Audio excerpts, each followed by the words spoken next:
She's calling back. We're going to try to give her a call again, and then she just added another phone number to the 13-year-old grandson who's possibly with the daughter. Step out with this. 2412. Veteran crisis hotline's calling in, so they have a female veteran off her medication. She's over at the safe haven. Detective 12, take a check that one out. 6 Rumble, 2 point start, take your shots.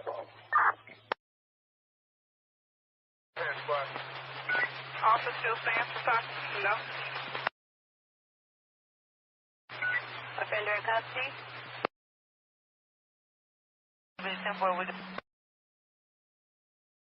Thanks. Anyone else close, wait to see what's up, let me know. Come first standby. 10-4.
All right. Oh my gosh.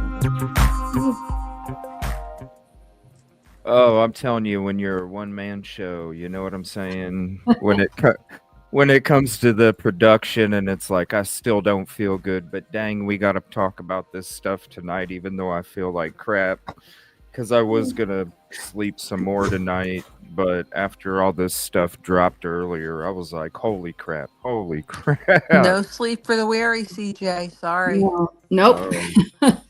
Future Pulitzer Prize winner. So I CJ's apologize. going to write a book about this case. I'm telling you right now. You know, I always said that we should all contribute. Yes. Yeah. Huh? No, he's going to write a book about this. He's been here since day one. He went to Pennsylvania, and he was in Moscow, and he was in Pullman. He's going to write a book about this case and solve it. We actually did a show at DeSale University when we went there. I remember. No one did that, CJ, but you. Yeah, we took you around. I showed you guys around. We walked around, and we actually did. I think it was a court hearing. Yeah. I think there was a court hearing that day, too. There was. Wait a minute. Yeah. And today you're full circle because the 911 transcript was finally released, which you have called for 2 years to be released. And the information is stunning. It is. I'm glad. You know what? I had a feeling about Judge Hippler. I wasn't sure after those motions to suppress, but just based on the way he is, he's the kind of judge that I'm used to and the kind of judge that is trying to be fair. I mean, I know those decisions on the motions to suppress weren't what we thought they would be, but at least this stuff is becoming public. Yeah. It was kind of nice, you know, how we said, come on, let's quit sealing stuff just to seal it, you know? I mean, you could just redact. I mean, Right. Nothing in there is like, oh, crazy. Well, I'll tell you what, like, I can see why they wanted to seal everything because, like we've said, every time, hell, from the first court hearings when we're hearing Ann Taylor do all those discovery requests, it's like, you know, like over and over, we don't have this.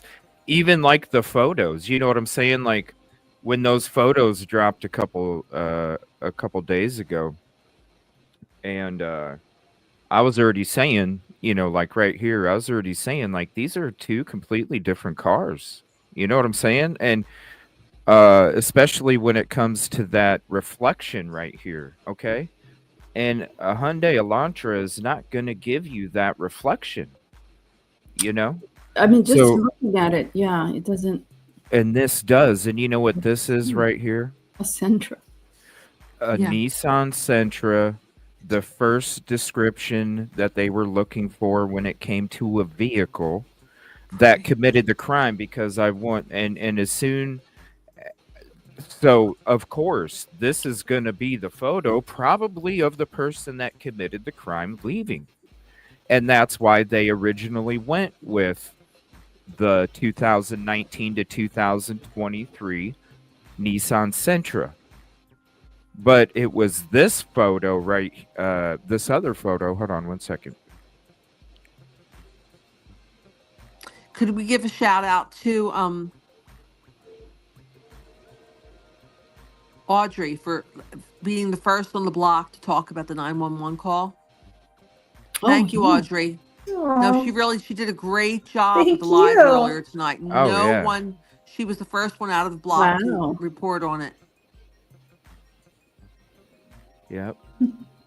So when you're looking at this, it was a good read through too. I can't wait to get into it, because I was actually I just read little bits of it up until you did your show. I just read little bits, and I was trying to like get ready for the show, because I was totally like not prepared to do one tonight, just because I was gonna rest. But after that stuff dropped, I was like, okay, I got to try and get some medicine, and let's try and and so I'd only seen little parts of it, and then when you were doing your show, I was getting ready for this show, so I wasn't able to be at the desk, but I could still hear you talking about it, and I want to say thank you for that, because as I was getting ready, I didn't have to like try and read to, it really helped out, and so I want to say thank you, because as I was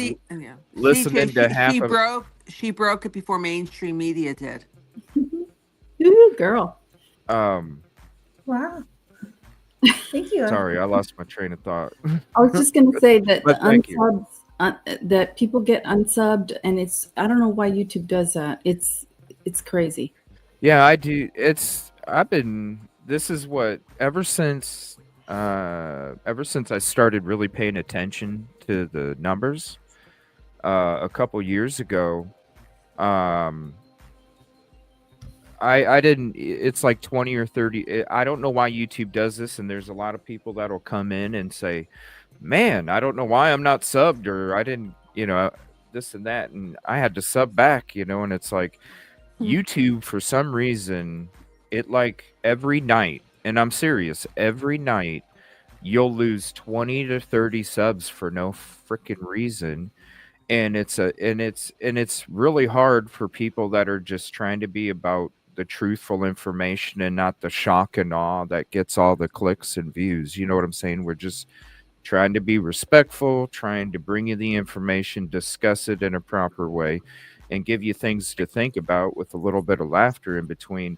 But there's a lot of people there that'll give you the booms and the shock and awes and all this stuff, because they know it's like, hey, look at that flashing glitter over there. It's the distraction, And so it's really hard for people like us when you're getting like 15 subs a night, but then you're losing freaking 20 to 30 overnight. And so sometimes you get 40 in a night, but you're still losing 20 to 30. And it's like, it's this constant uphill battle no matter what, and I really don't understand it. I mean, you could see from that 20 to 30 subs every night when I didn't do a show for almost 2 weeks, because there was an almost 2-week period recently where I didn't do a show. You saw me drop from 15.8 to 15.6. It's because I was sick. But seriously, and it's been that way for the last 2 years, ever since I started paying attention to it. And I see a lot of these other people that are discussing it too. Like, I don't get it. I'm losing this many subs, but man, I'm busting my ass for 4 hours just to earn the 15 to 30. You know what I mean? So it's like, what do you want me to do? I'm not going to go to the dark side. Go over to Spotify. Because that's where I started. And I mean, you cannot believe, the attention you get globally. I mean, from Japan on this case, from Europe, South America. And then I came over to YouTube, I don't know, about 3 months ago. But it was like Idaho versus Coburger, my my channel started on Spotify. So I suggest you get on there because that's where you get the global attention. Well, And same with you and Audrey and Yoli. I mean, you guys have great content. I've been approached to buy my podcast. I said, no, thank you. I'm indie. We don't sell to corporate. yeah. You're the same way. Yeah, because it's like with this fireman stuff, I go to that video. I mean, hell, right? This video right here. This is something that we've been discussing for 2 years, Right. a year and a half, 2 years. And it only has 1 in 1,000, only 1 in 1,000, 1,100 people have even seen that Sigma Chi president was a first responder. You know what I'm saying? And this is back when it was CJ's concepts. CJ and his vacuum, and CJ and the first responders. It's like he's been on it. He has been on it. And this is something that's been out, and that was a great conversation when it came to that 911 call. You know what I mean? And it's like I've continued to say from, one of the first shorts I ever made, because I don't even really make them, but it was like the best way to exclude your DNA is to show up. Hello. Exactly. You always said that. You always said that. Yeah. It's a first responder. He's got to show up at his shift for 7 o'clock in the morning on Sunday. Okay. You go commit the crime, you get back home, you settle the F down, you clean yourself up, you get yourself calm, and then you go into work and you're confident because you know that you're going to be called to show up to the freaking crime scene because you committed it. I had always thought that it was 3 of them that went in, but Judge Hippler confirmed it was just 1. One of them went in that house and found all 4 of the bodies, but which one, we don't know. No confirmation regarding whether it was Smith or Gunderson or Nunez. And look, that's where we're at right now. We can't make those predictions or assumptions, but that's the fact. Yeah. And look who else was a first responder for Sigma Chi. The guy that when Brian Netton went to talk to him wanted to look down at his phone and not talk. And I not remember talk that. Yeah, this was something that we brought up a long time ago. Oh, I'm sorry. I have to go to algebra class right now. Sorry, I can't talk to you. Yeah, he's like, well, we already said everything. We already cooperated. I'm serious though. This is, and you said when you have to go ahead. I was going to ask. You said that they wear many hats. Oh yeah, they all rank up. They multiple. I mean, think about it. When you're in a community, and we're gonna just talk because you have to explore other theories, thoughts, and opinions, right?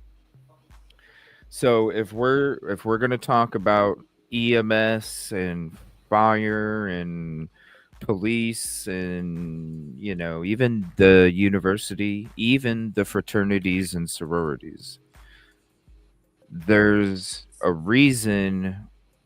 So when you're in the middle of nowhere and you don't have anybody that's Pullman is next door, other than that, it's a bunch of hills.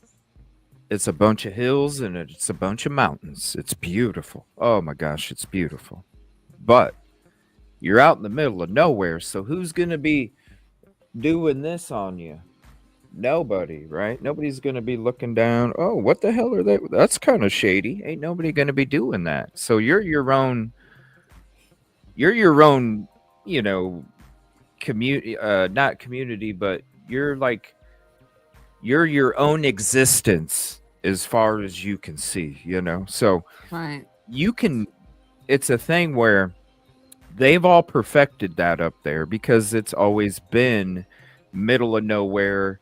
We're the only people. We rule how we want to rule, and it's how we want to do it. And if you don't like it, we deal with it, and it's always been that way. Until you get involved. you hear the stories from James, the guy that I interviewed that lived there and went to Christ Yeah. Church. Okay, so it's bubbleistic. Okay, is the best way to put it. Bubbleistic. Okay, force field.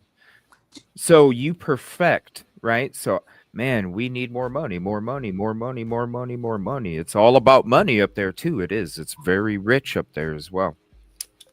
So when you're thinking about all this money, they've perfected it to where we keep the negative attention, the negative, the negative words that get associated with the calls, that get associated with the people that are involved. And so when everybody has this bubble and the atmosphere is so thick to where people can't speak out, just like James, where people can't speak out, you're suppressing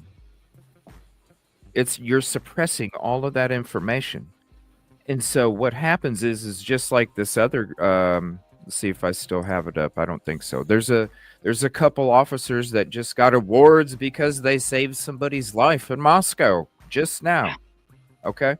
So when you're thinking about all of this rank up in these awards, you dig into the university, you dig into the fraternities. That's what led us to the volunteer program, because when I started exploring the connection of the university to the fraternities based off of Green's book as well, which amplified it even more, then you start to uncover the volunteer programs that they have and the badges that they have right there on this thumbnail. This Sigma Chi Pandemic Responder, Sigma Chi First Responder. They issue these pins to Sigma Chi. When you start to look into the first responder program and the volunteer program, then that shows you the hours that they were working. They were working night duty on weekdays, and on weekends they were working 24/7, not 24/7 shifts, but 24/7 volunteers. So then when you start to look further into that, then you start to see that the fraternities and the sororities themselves have to respond to that particular area. So if there is a call that comes in and you're a first responder, if it's in your area, it's your responsibility as that fraternity or sorority to go then respond to that call that is needed. So when you're thinking about the hours that the first responder volunteers had to work, which was Sunday morning and Saturday night, also Saturday morning and also Sunday night. So there were volunteers working at the time that the crime took place. There were volunteers working at the time that the call came in, and there were volunteers that were working even after through that night until 7 o'clock on Monday morning. So when you have all of these awards, all of these volunteer programs, awards, you look at the awards within law enforcement, you look at with the awards within the university, everybody is getting awards no matter what platform you're on, because they all understand how to keep in line. They all understand how to minimize and suppress the information, which means that they get more money in their pockets all the way around. It's a win-win-win for them as long as you play the game. So when it comes to that area, they can be very good at it and they can perfect it because they are that area that's in the middle of nowhere and nobody's looking down on them going, hey, that's kind of shady.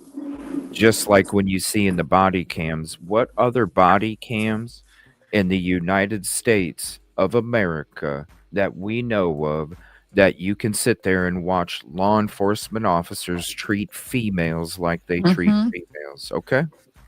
Well, CJ, do you remember from November 13th that paramedics were not allowed in the house? Moscow police kept them out. Do you remember that detail? Oh, yeah. They had heard- responded, but they did not go in. I do remember that. I had heard that, but that didn't make sense to me. I had heard it, but it didn't make sense to me at all. Yoli, Because did you hear that? I did.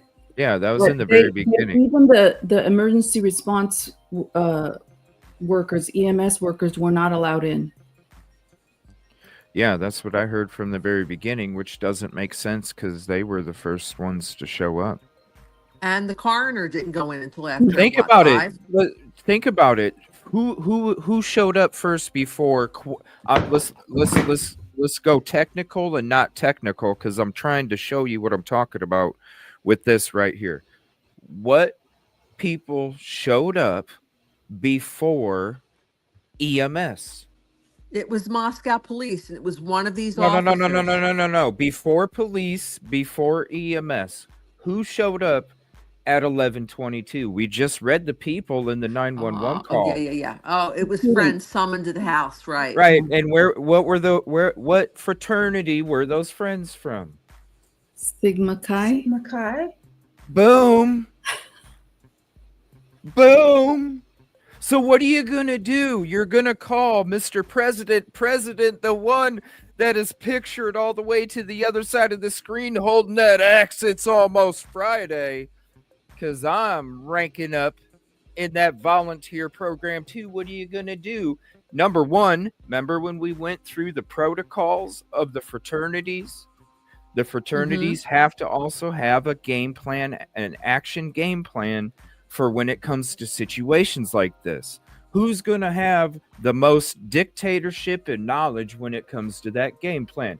Mr. President. Who's also going to have the most knowledge when it comes to EMS work before EMS even shows up? Mr. President. So you don't technically, and this is why I say EMS or volunteers were the first people to show up, because they really were. They just weren't in the uniform. They're still EMS. Just because they don't have on a uniform.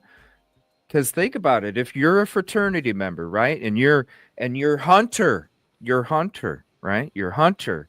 Hey, bro, Prez, the one that's supposed to make the decisions for the fraternity, right? When it comes to this game plan action, the one that's would have some of the most knowledge or be respected amongst the brothers when it comes, they're gonna have the Prez come over there anyway, because he's gonna have some of the most knowledge. He's gonna be the one to make the decisions on who does what. So why wouldn't you have this guy show up with you? You know what I'm saying? Yeah. CJ, I am totally confused. Why? What's totally confused.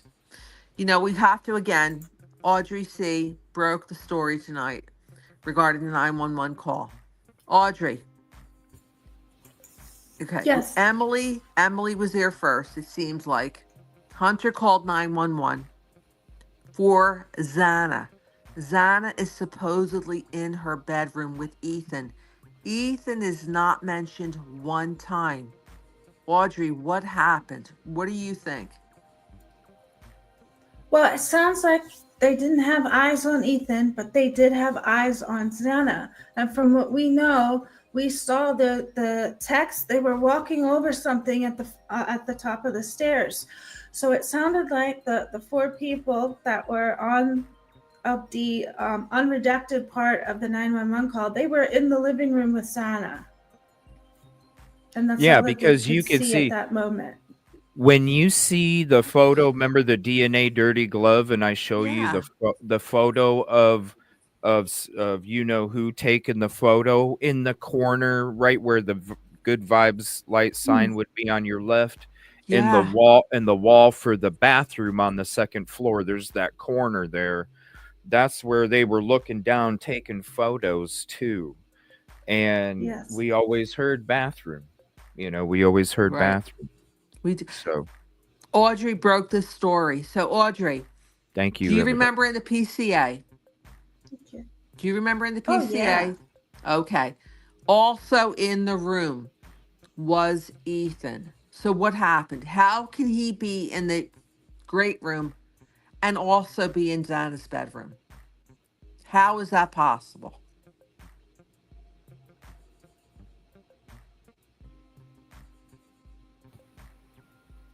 You know, how can he be in Are two you ready? places at one time? Can't. You can't. CJ, what happened? I mean, how could they not have mentioned Ethan? Because he was in the room, What room though? You know, the second bedroom. you made such sense here. They stepped over something in the great room. Yeah. What did they step over? Yeah, I always heard that she was partially, the bathroom area, Right. kind of in, kind of out, and Ethan was in the bedroom. That's what I've always heard. So the door was shut too. What I heard in the beginning was the door was shut, and it took a couple people to even get the Right. door open because his body was. That's what I was gonna say. Yeah. Yeah, that's what I heard from the beginning. So that's why I would see how nobody would mention Ethan. So why is Brett Payne saying that they're both in Xana's bedroom if she is out were- in the hallway? Well, yeah, that It doesn't doesn't make make sense. just like how do you see the sheath halfway under Maddie with Kaylee's legs over Maddie through the door? How do you I don't know either. There's So they had this sealed, and actually, now that it comes out, I'm wondering why they really had it sealed. I mean, Yeah. is it because it contradicts the police's account yeah, of what occurred? yeah. Because if Yeah. that's the case, Judge Hippler is doing a good thing by Yeah. just redacting the names and letting everything come out, because we Well- all need to know. We need to know what's happening. Think Judge about the Hippler's grand a star. jury. Oh, he's 100% a star for the Yeah. First Amendment. I give him such kudos for Right? allowing this information to finally come out. I'm glad it went to Boise. It needed to go to Boise because it would still be sealed in Moscow from Judge Yep. John Judge, and I'm glad about it too, because yes, think about the grand jury. You can walk into the grand jury, you can get warrants with a completely sealed 911 call. Now think about it like this: if you took this stuff that's just been unsealed and you brought this in to the grand jury, when the grand jury is when we find out that the grand jury was Did I lose? no, you're Did I here. get kicked off? No. No, you're here. When we find out that the grand jury had questions about if these two vehicles were the same vehicles, hello, they're gonna question the 911 call transcript. They're gonna question the text messages between the roommates and go, "Where'd you even get bushy eyebrows?" You know what I'm saying? There Like- were artwork. It was artwork But in her room. they weren't. But the bushy eyebrows weren't stated in the text messages while Not the at all. description was. That was You from know what I'm Brett saying? Payne. So Brett Payne. when the grand jury is questioning if these two cars are the same car, they're gonna question the text. Well, then how did you get bushy eyebrows if here the text messages that were unsealed? How'd you get bushy eyebrows? Okay, well, let's look at something else. This ain't making sense either, Judge. Right? No, That's I'm- why it needed to be sealed. crazy. Thank It's God. crazy. Thank God for the judge. Oh, thank you so much, Judge Hippler, for the First Amendment. I thank you. Yeah, I figured. I mean, I sensed that he was going to be good on this case, but you just don't know, because the low probable cause standard, in motions to suppress. I mean, I don't know, but a lot of people didn't like him, but I still think he's a judge, a good judge. So, Yes, he's He's Yeah, the judge no for this BS. case. exactly. He is the judge for this case. That's why I was, because I knew what was going to happen in Moscow. I knew it. You called When I- it. You when called I it went a year to- ago. You could feel it in the air when you're there. You can literally feel just it was so uncomfortable. It was so, like, the people there were beautiful. Like, talking to all the people, the students from each city, the community, from each city. They were beautiful, loving people. I mean, it was beautiful. It was like, wow, this is heaven, man. You got the mountains, you got the hills, you got down to earth people. It was so beautiful. It was like going back in time. But when it came to the people that were in power, Right. I'm telling you, there's like that's why they walk around with that confidence. That's why they walk around with that ego, is because they know damn well they can, and you can feel it, and they know you can feel it. It's part of their, I mean, just look at this dude's face. That's your president. CJ, that with the eyes of the world on them, do they still feel that confidence, do you think? No, that's why they're, shooting bricks out the rear. Okay, thank you. It's true, because come on, like I can guarantee they're all sitting back. They're all trying to have their little parties and stuff. They're trying to be going out to the bars, hanging out, having fun. But then in the back of their head, when they go home and they're home alone, and then they see this shit coming out, they're like, oh my gosh, this isn't going to end good. Yeah, they know the likes of CJ and Yoli and are on them right now. So it's like probably not a very good feeling. Not to mention Audrey, who broke the 911 story tonight. So so they're probably not very confident at this moment. I wouldn't be. Would you? You know, I mean, there's so many things, when you look at it, like we're going to talk about it, but the text between the roommates and then the fingernails, DNA, inconclusive of who it is under Maddie's fingernail. I mean, there's just so much that is exculpatory, in my opinion. Well, now it really makes me wonder, because of the stuff that came out today. Now it really makes me wonder, what is the exculpatory evidence that Jay Loxton said that Bethany, it was her own experience that nobody else had. It was her own unique experience that nobody else in that house could have had. And it was exculpatory to Brian Koberger, which I always thought it was a female. Bethany was looking out the window and she saw a female running away. I always thought it was that, but now we know it's something else. And that's one of my biggest questions now, is after all this time, hell, that was March 23 of when Loxton came out with BF has exculpatory evidence. We've known that, and this whole time for almost 2 years, I'm sitting here thinking that it was probably a girl, because that's the only way you can at night and have an outline. That's the only way you can have I didn't see a guy, I saw a girl. You can't say no, they didn't have those kind of ears. It's too dark, but you could, as a woman, maybe shorter and thinner or something like that. But now it's like, what could it be? It just seems right now that what happened was Dylan went downstairs at a certain point. Sure, she didn't open the door 3 times. She went downstairs to Bethany's bedroom. They went to sleep. They were drunk. They were, inebriated, whatever. They were, partying. And then they woke up the next morning and called their friends, and then their friends called 911. That just seems like that's the story that happened. And it seems like it's a one intruder right now. The question is it Brian Koberger or someone else? Yeah, but the text between Dylan and Bethany that were released, one of them, Hannah was wearing black.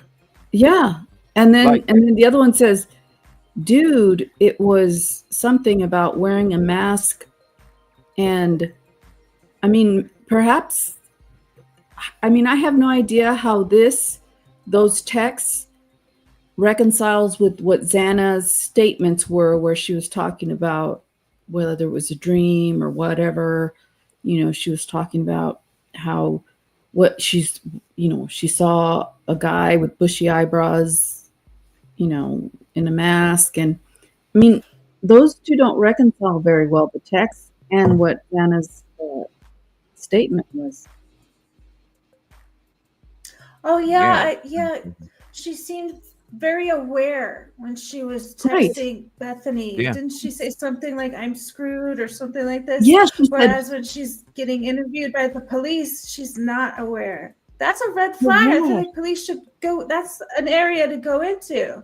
exactly. I mean, her texts sound like she's with it, whereas she's telling the cops, "No, it was a dream. I've had these dreams before." Initially, when I read that motion on the bushy eyebrows, I thought maybe she was sleepwalking. Maybe, I don't know. I had thoughts about that, but now looking at the text, it sounds like well, we can look at the text and see, because I don't want to misspeak. Notice how she's calling. She's contacting Kaylee. Not Maddie, but Kaylee. So it seems like Kaylee was the alpha woman of that house. Well, but it makes who's me the wonder target? if people Who's were the target? mad at Maddie. That's what makes know me what? wonder. CJ, I think Maddie was the target. Who was I really do. I mad at really Maddie? think it was Maddie. Who was Maddie? Just like, what you I told him everything. Jana was They're wearing gonna get you. So BF to DM, she said Xana was wearing all black. Yeah, that's what stuck out to me too. I'm wondering if that's the exculpatory evidence. That it was that Xana I don't walking see. around. I don't see how that could be exculpatory from Loxton. That's got to, just because Xana was wearing all black doesn't mean that she was wearing a mask. That's true. Yeah. Doesn't mean, like, exculpatory means like they saw Koberger at the bar maybe, Yeah. which I don't know if he would necessarily go. But But it goes on. Yeah. DM but to be. I'm freaking out. yeah, to me, that's what I'm wondering. Like, because I always thought it was a girl running away from the house after all the noise was happening. And I'm sorry, I don't see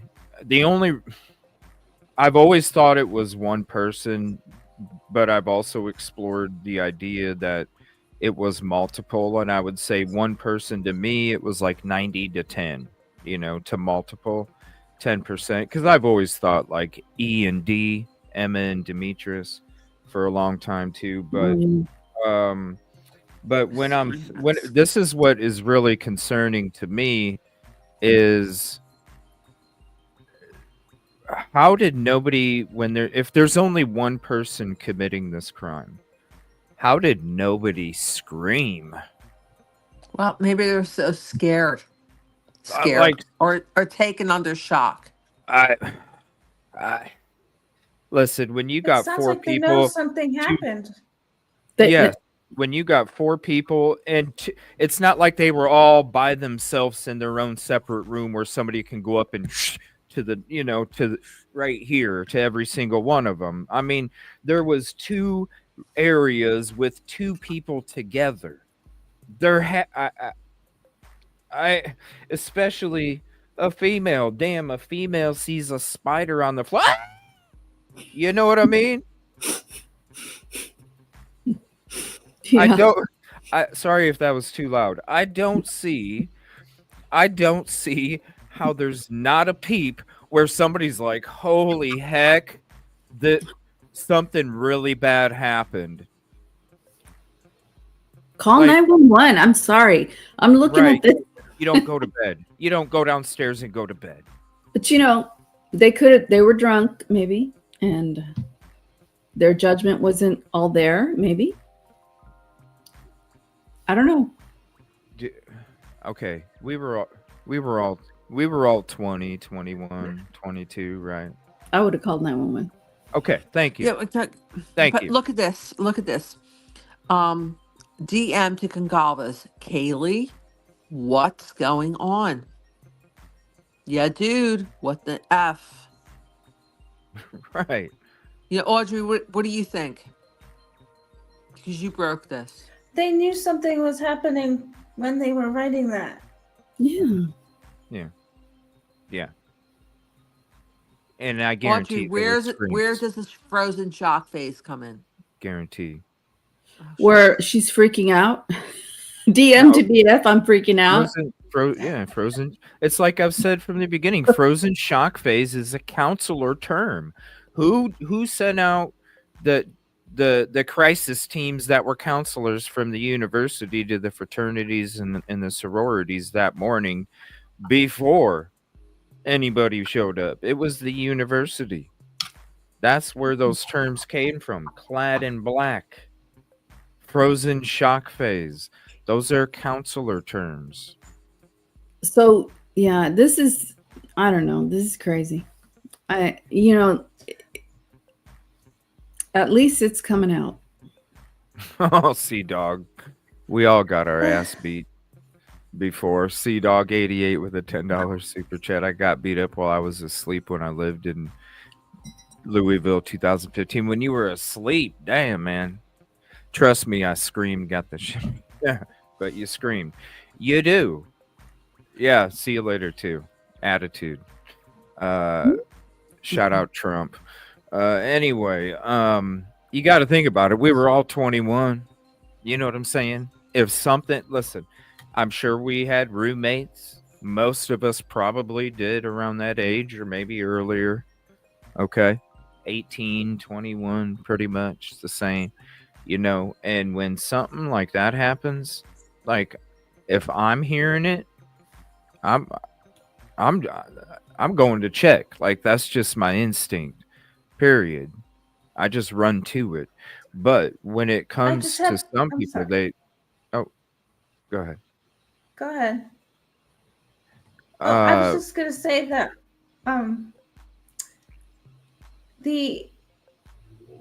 to me, what it looks like is that on that one line where DM says to BF, like he had something over the head or the mouth, there is a lot of typos in there.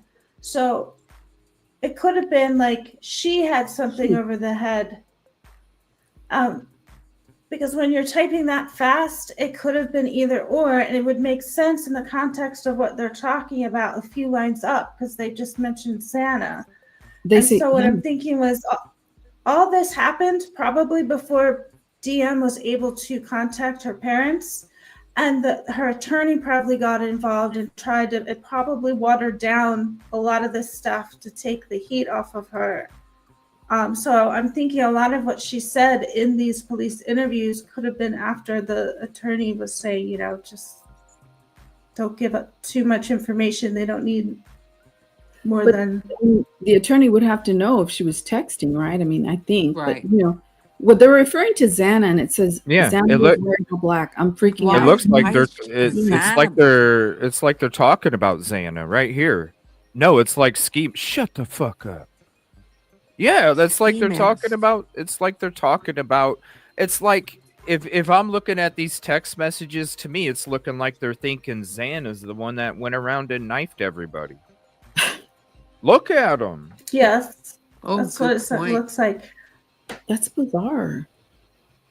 I mean, if this happened and she's talking to her parents, the defense attorney was like, "I need all your phone calls. I need all your communications. I need everything that could be looked at." So the attorney might have that before she gets into the interview with the police. And they could have said, don't say too much. But it does sound like that they're talking about Xana was like they thought it was her. Yeah, like they thought it was her. Like, shut up, no way. Audrey, do you remember when I think the 30th, that DM looked up BK's, what was it, mugshot, and was asked, is he the one in the house? She said no. She would have been such a hero if she would have said yes, but she refused to lie. It's like when I talk to the people up there, they don't talk to the cops. That's why you got I don't know and it could be this and that, because they don't talk to them. That's why the university had so much power, is because they will talk to the counselors. They won't talk to the police. Why? because they see how the police treat them on a daily basis already. They know they're going to get pressured and put in a corner. Not with the counselor at the university. The counselors at the university, they go to them when they have problems. Mm-hmm. That's why the university had so much power. That's why you saw President Green standing up there where the FBI should have been standing. Yep, that's true. CJ, the feds. We don't want this channel targeted, okay? Oh, I'm fine.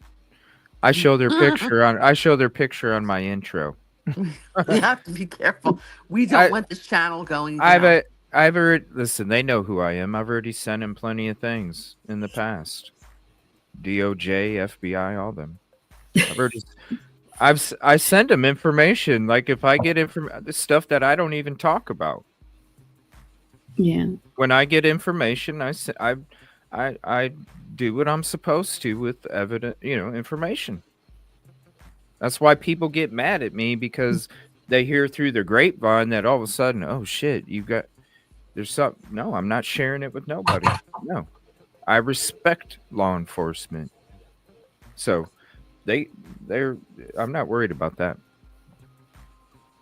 Not worried about that. Trying to be cautious. I mean, I'm not going to say it a billion times. So then, but I am going to, I shout them out. FBI shout out. Especially with Sebastian Rogers' case, shout out to the FBI. But yeah, it's wearing all black is strange, but when you're looking at it, it's like, oh crap. That it looks like they're like talking like it could be Xana. I know. This is so weird. CJ, what does this mean? That they heard screams. They knew something bad happened. They knew it. It's already over at this time. Yeah. Yeah, exactly. That's why they're like, what the fuck, dude? Because so when it comes to seeing this bushy eyebrow, right? I think that's something that was a question from law enforcement that led to that statement, because so what color were the eyebrows? She didn't even mention eyebrows. That was from Maori. We should put that in there. He went into her room and saw she was interested in the eyebrows and eyes. And then Detective Maori asked her, okay, did he have bushy eyebrows? First ask what color they were. That was leading into the eyebrow, the bushy eyebrow. Because then when you listen to a lot of the statements are could be, I guess. Maybe. I don't know. Sure. So yeah, it was like, shoot, we know we don't have anything. When it comes to if it was the ski mask and all I saw was the eyebrows and I saw their face and all this other stuff, you would see it in these text messages. You just saw somebody going, I don't know what the hell's going on. I'm really confused. Wait a minute, but Xana was wearing this. What? I'm freaking out. STFU. But this is where I'm confused, is it says like he. But that could be a typo too. That could be. And so, yeah. Come to my room. So am I. But the biggest thing I still don't understand is, why do you still not call 911? Like, even if you thought it was her, why still wouldn't you call 911? How could you go to sleep? So those things don't make sense to me either. So if you thought something really bad happened and you heard a bunch of screams, how could you lay down there and go to sleep? So how did they not hear screams then? See, this is the stuff that doesn't make sense to me when it comes to you should have heard, you didn't hear, you should have saw, you didn't. I don't know. And why would the police not cross-examine or question her about her text? I mean, in her text, she sounds like she's lucid. But when they had 4 or 5 interviews. Yeah, I mean, she's like saying in the interviews that she was out of it. I was so tired. I don't know if I was dreaming. I've had dreams of people chasing me since I was in high school, and she has all these eyes with bushy eyebrows all over the place, and it just seems so weird. The whole thing is weird. Just like Sea Dog says, especially with the screams, you check on your roommates. Texting the driver. Didn't somebody text the driver? Yeah, they text Eric. They text Eric, and I'm sitting there going, wait a minute. You text him personally, not the rideshare program, which you would normally do, right? So I've always sat there and went, what kind of dude that's married, has a baby, and is gonna have a baby in about a month, leaves his wife at home until 4 or 5 in the morning on the weekends to drive some young, attractive college girls home for free. And then also at the same time, drunk. Sorry, I was on mute. What guy takes a week off of work directly after the crime took place? I took a week off of work because I was so traumatized. Really, bro? You're the same guy that was out looking for white cars, weren't you? Dude had a white car too, didn't he? Huh. That dude's always been sketchy to me. Mr. Eric. Especially when you're the one that takes a week off of work. Dude, you were just a rideshare volunteer. What do you mean? Why do you need to take a week off of work? Why do you need to take a week off of work just when you were just dropping them off? And then at the same time, why does Steve G consider you family, bro? Is it maybe because you had a relationship with Kaylee before and you never let your wife know about it? Oh, oh shit. Oh shit, I said that. Oh my God, that's right. Steve G said that the driver was like family. Oh shit, I said that. What? What'd you say? What? Eric? Okay. I didn't mean to let that slip. What? No, Eric. it's out there. Like Judge Hickman said, it's out there. I told you I'm not feeling good. I'm not feeling good. No, but I'm just saying I'm accusing somebody of committing adultery and being connected when, that's just speculation. Right, but that's speculation that I normally don't put out there. I just do Easter eggs, but yes, think about it. Eric, the guy that just dropped the girls off, the same guy that said that he didn't watch the girls walk up and get into the door. 2 reasons. The first reason was very sus with that. The first reason was it was a high crime area and I didn't want to get robbed. That's why I didn't watch him walk in the door. The second reason that he told somebody was, well, it's a very safe area and I didn't feel the need to watch them walk in the door. Okay. And he has a Taco Bell receipt. Didn't he have the receipt? Yeah, saved a Taco Bell receipt from right after the crime took place, right? Having some Taco Bell. Got to keep that receipt. Why? Because it's an alibi.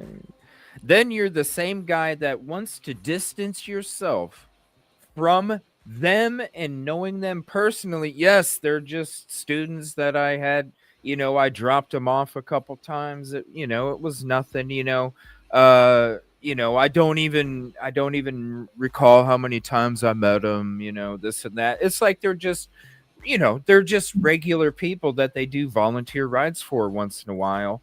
And then Steve G's telling you, yeah, he's like he's like a family member. To me, it seems like some dude, you gotta You got a wife at home. You're an egotistical guy. Your wife's not doing anything and hasn't for a long time. You're picking up these really drunk, intoxicated, attractive females, and you're probably making them laugh, and they don't even know that you're married because you're probably not wearing your ring, bro, when you're driving them home. And so then you're kind of going back and forth, and then it goes too far. You don't mean for it to go too far, but it goes too far. And then, you really look out for a particular individual enough to where their family considers you family, but yet you're so distant from them. It's all weird. And then jacket, remember the jacket that was found by the fire hydrant? I don't know who those guys were that picked up that jacket and took that was Chief Fry. That was Chief Fry. What? Yeah, that was Chief Fry.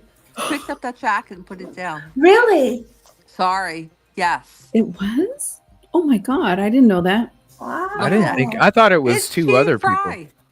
I thought it was two other people. Well, one of them, I couldn't see their face very well, but yeah, they took something out of the pocket is what I saw. And then they just threw it back. It's like, okay, so you just had four, brutal slayings, and you see this black jacket that looks like a jacket that maybe one of the victims was wearing before she got home, and you just throw it back there. What? Why not take it to the lost and found? What if you're just gonna leave it there? Yeah.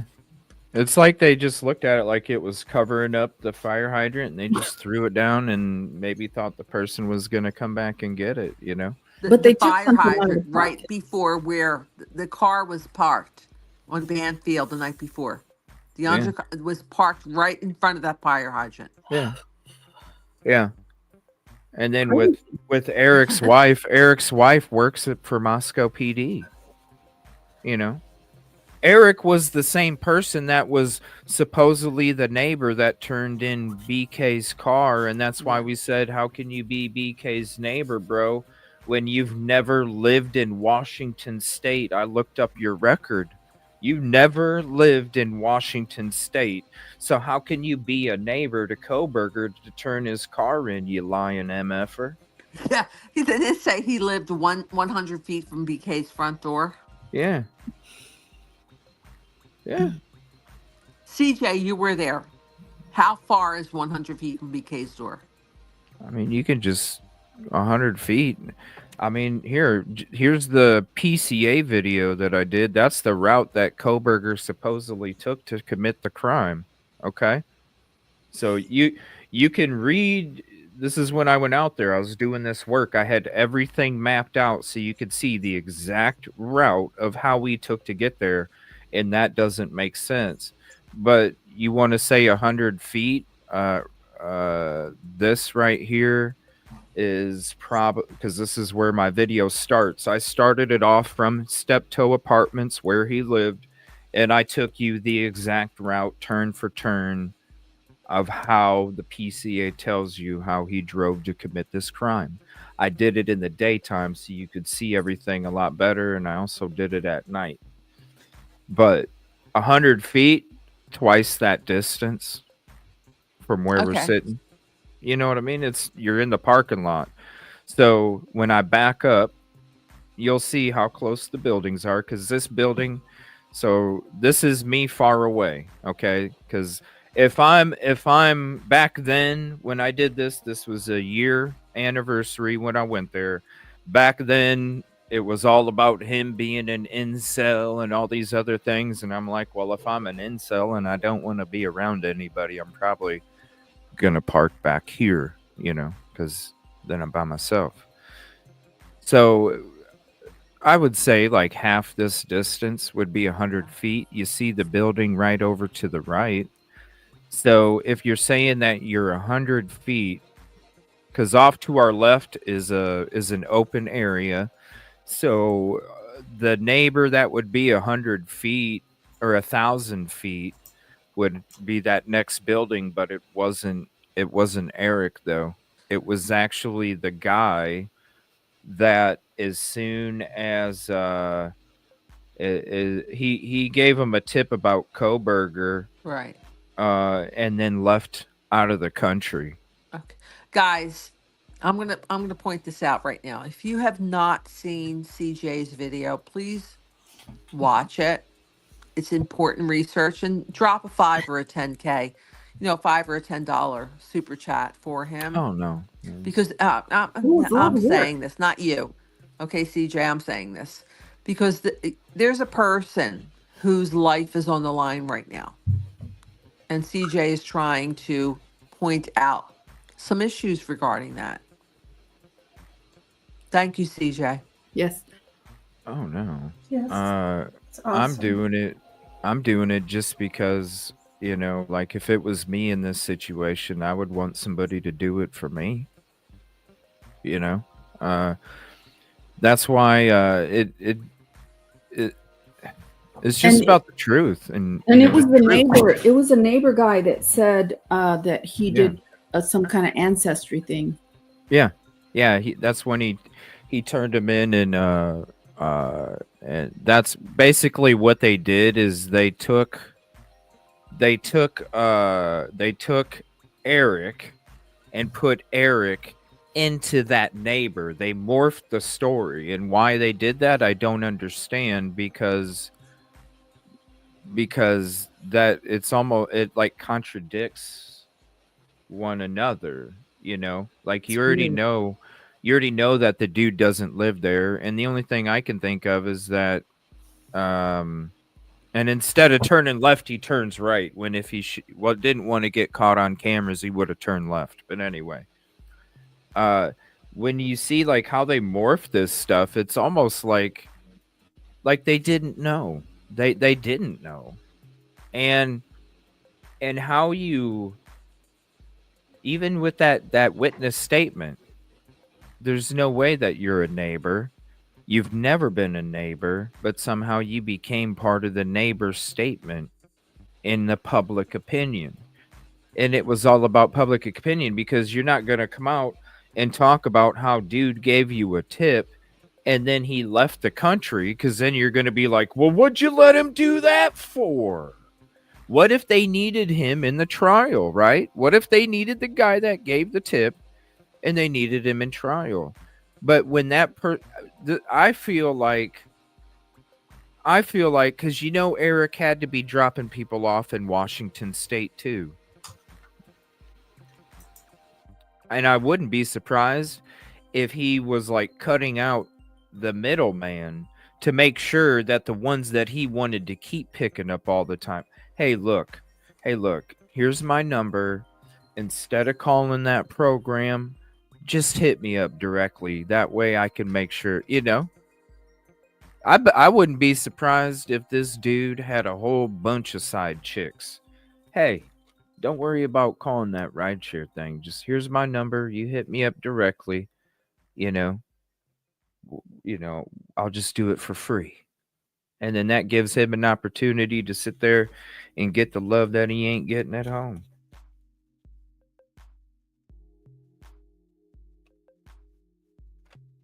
He's always been suspicious to me, though. And then your wife works at Moscow PD. So she's going to have inside info. Like Eric would know. Hey, she comes home from work. Hey, honey, what they find out today? Well, I'm not supposed to tell you. But this, just don't say nothing, okay? But yeah, they're kind of going in this direction now. So he would have even a hell of a jump start on trying to direct the information. Well, let me go look for these white cars, and I'm going to end up all the way in Pullman just to report this white car to you. He's going to have a list of 15 cars, but as you look at this footage here, you're going to see how many white cars are literally that exist in Pullman, that exist in Moscow. You see all the white cars, and you're going to tell me that you found 15 Hyundai Elantras and that was it? But You know what I'm saying? And you're gonna run out of finding Hyundai Elantras in Moscow, which leads you over to Pullman. And let me take you back to where we were leaving from his apartment. If you're gonna tell me that you accidentally ran into this parking lot just driving around, you're on some BS, dude, because this parking lot is hidden. It's tucked away. So you're not just driving by and go, oh, look at that white car. Let me go check. Look, let me show you something. And you can see it from here. Do you see the side road from here? From this, where he would have been parked, and this was way away from his apartment building, not tucked up tight right by the door.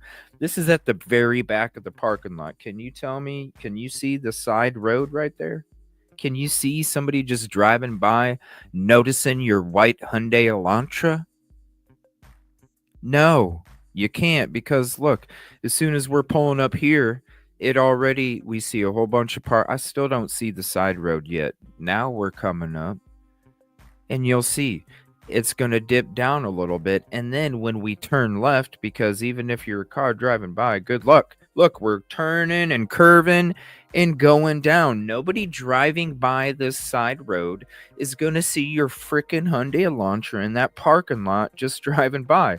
And on top of that, if you even happen to go down this road, because when you go down this road and you go down to a road you might have been on because it's a busier road, well, then what would make you think, hey, let me turn up this road that goes up that I don't even know what's up above there, that goes and curves around and all that? It makes absolutely no sense. Just this little part right here. How in the you're gonna run out of cars in Moscow? White Hyundai Elantras in Moscow. You're gonna run out, which leads you to that parking lot in Pullman to then report Koberger's car, bro. Sus.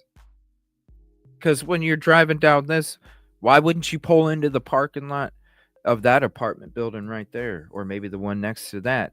You're just getting into the very tip north of Pullman, Washington. Why wouldn't you go to downtown Pullman, Washington? Why wouldn't you go to the Walmart in Pullman, Washington if you were all the way to Pullman, Washington? It doesn't make sense at all whatsoever when it comes to not only Eric and his statements, because they contradict each other, not only Eric when it comes to who can also control, oh shit, they're getting close to me. Hey babe, guess what? I got here. Here's a bunch of cars.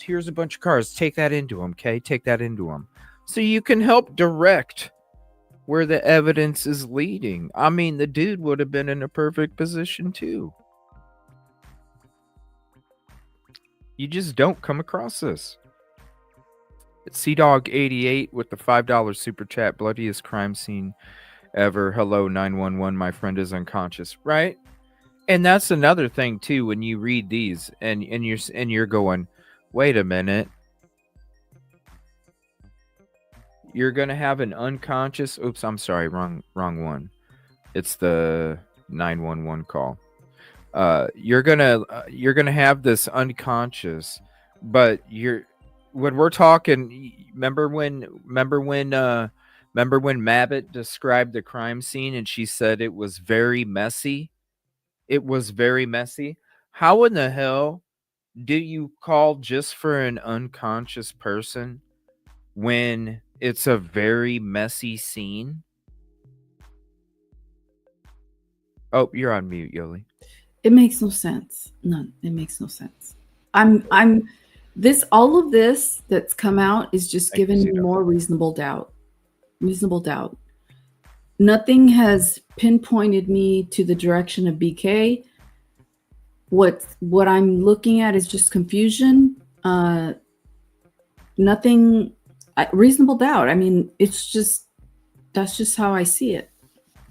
How do you see somebody to call them in unconscious? Like in this 911 call, this was shocking to me. Because how do you see somebody to call them unconscious? I don't know if they're breathing, and you don't see red stuff. When Mabbott describes the crime scene, is very messy.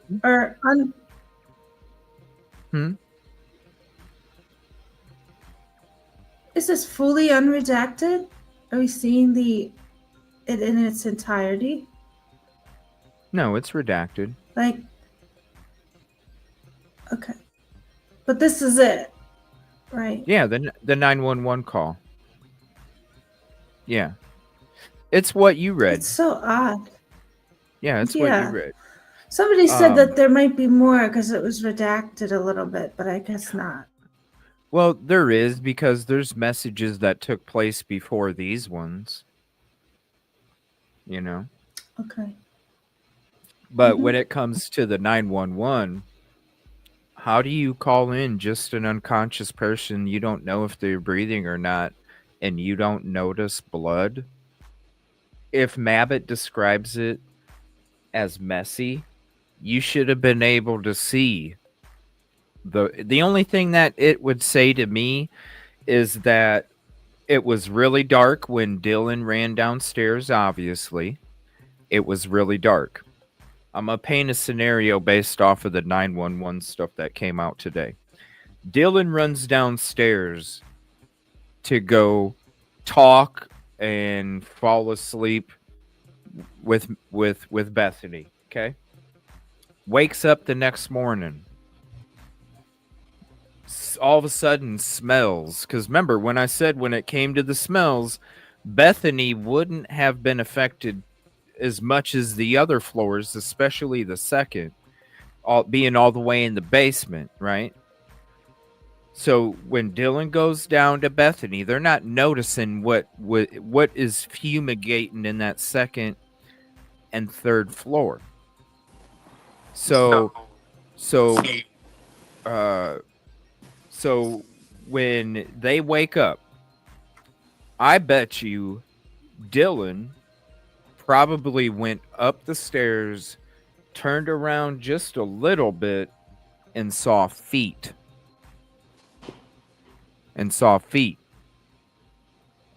Hey, nobody's answering, because I don't see how you don't see blood. But you're calling for an unconscious, right? The smell, the smell. As soon as you probably opened up your door, boom, it hit you. I'm sure something smelled a little funky with the door shut, but I guarantee you when that door opened, boom, it hit you, and you're like, what the heck is that smell? Now, if you're not knowing what that smell is, you don't know what that smell is, because it's a smell that you've never smelled before. It's not like your brain goes, oh, that's a bunch of fluid from a body.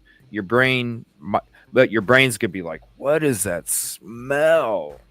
So then you don't even know what it is. So then you're going up there and you just turn around a little bit and you just see some feet laying there.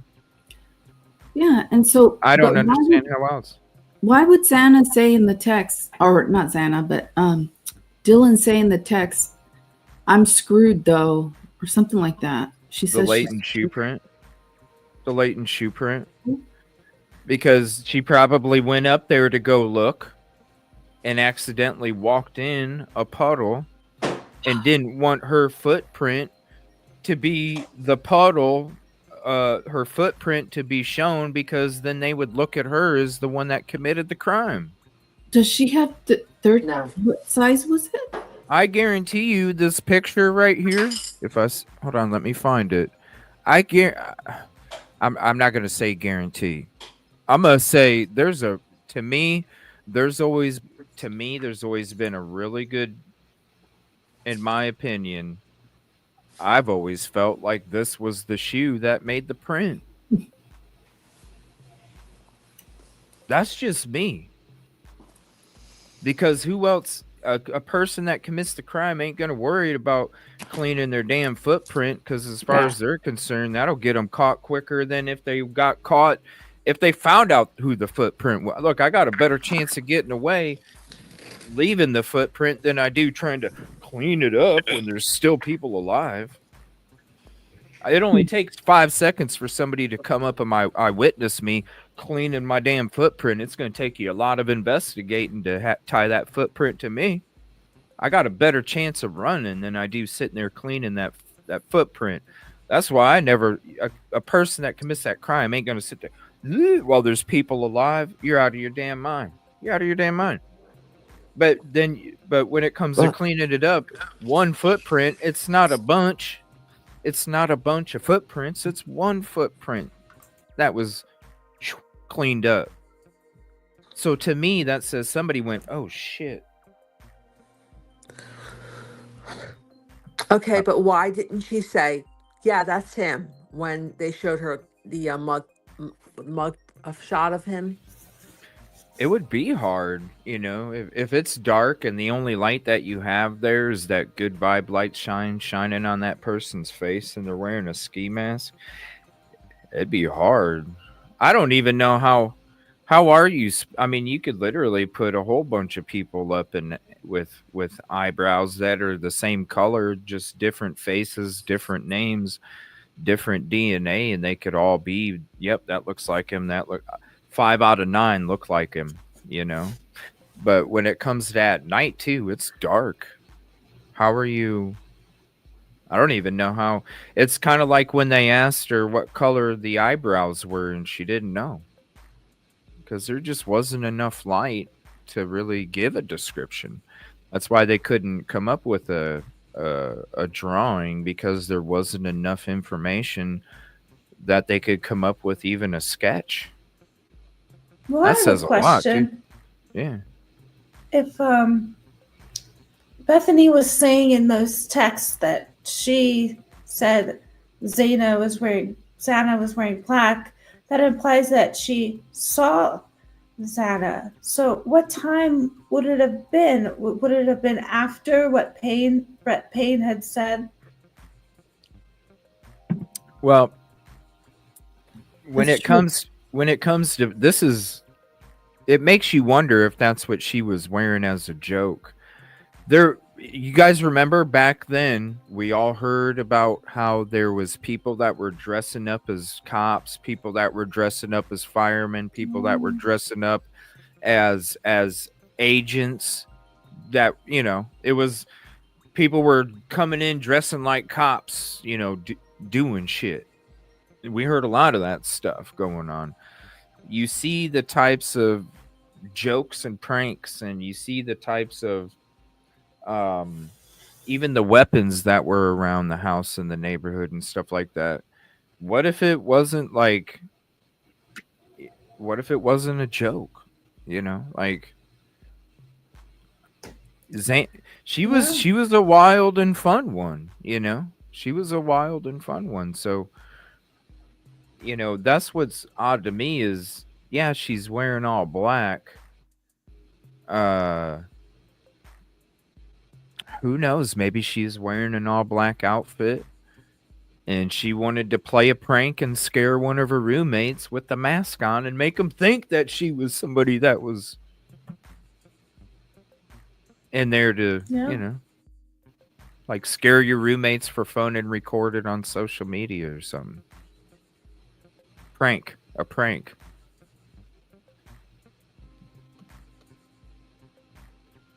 Yeah, exactly. Like on the band field, like Sea Dog said, the Zaire or whatever is, I can't remember. I think it's Zaire. What's his name?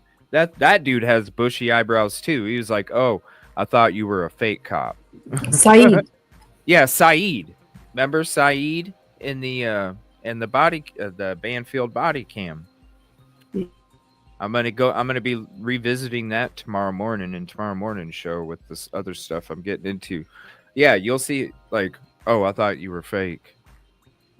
That it was known. I mean, hell, you see even the undercover officers that were working there, because their underage drinking bust program sting operation involves unmarked cars, just like the one they were driving, and most of them are wearing regular clothes. So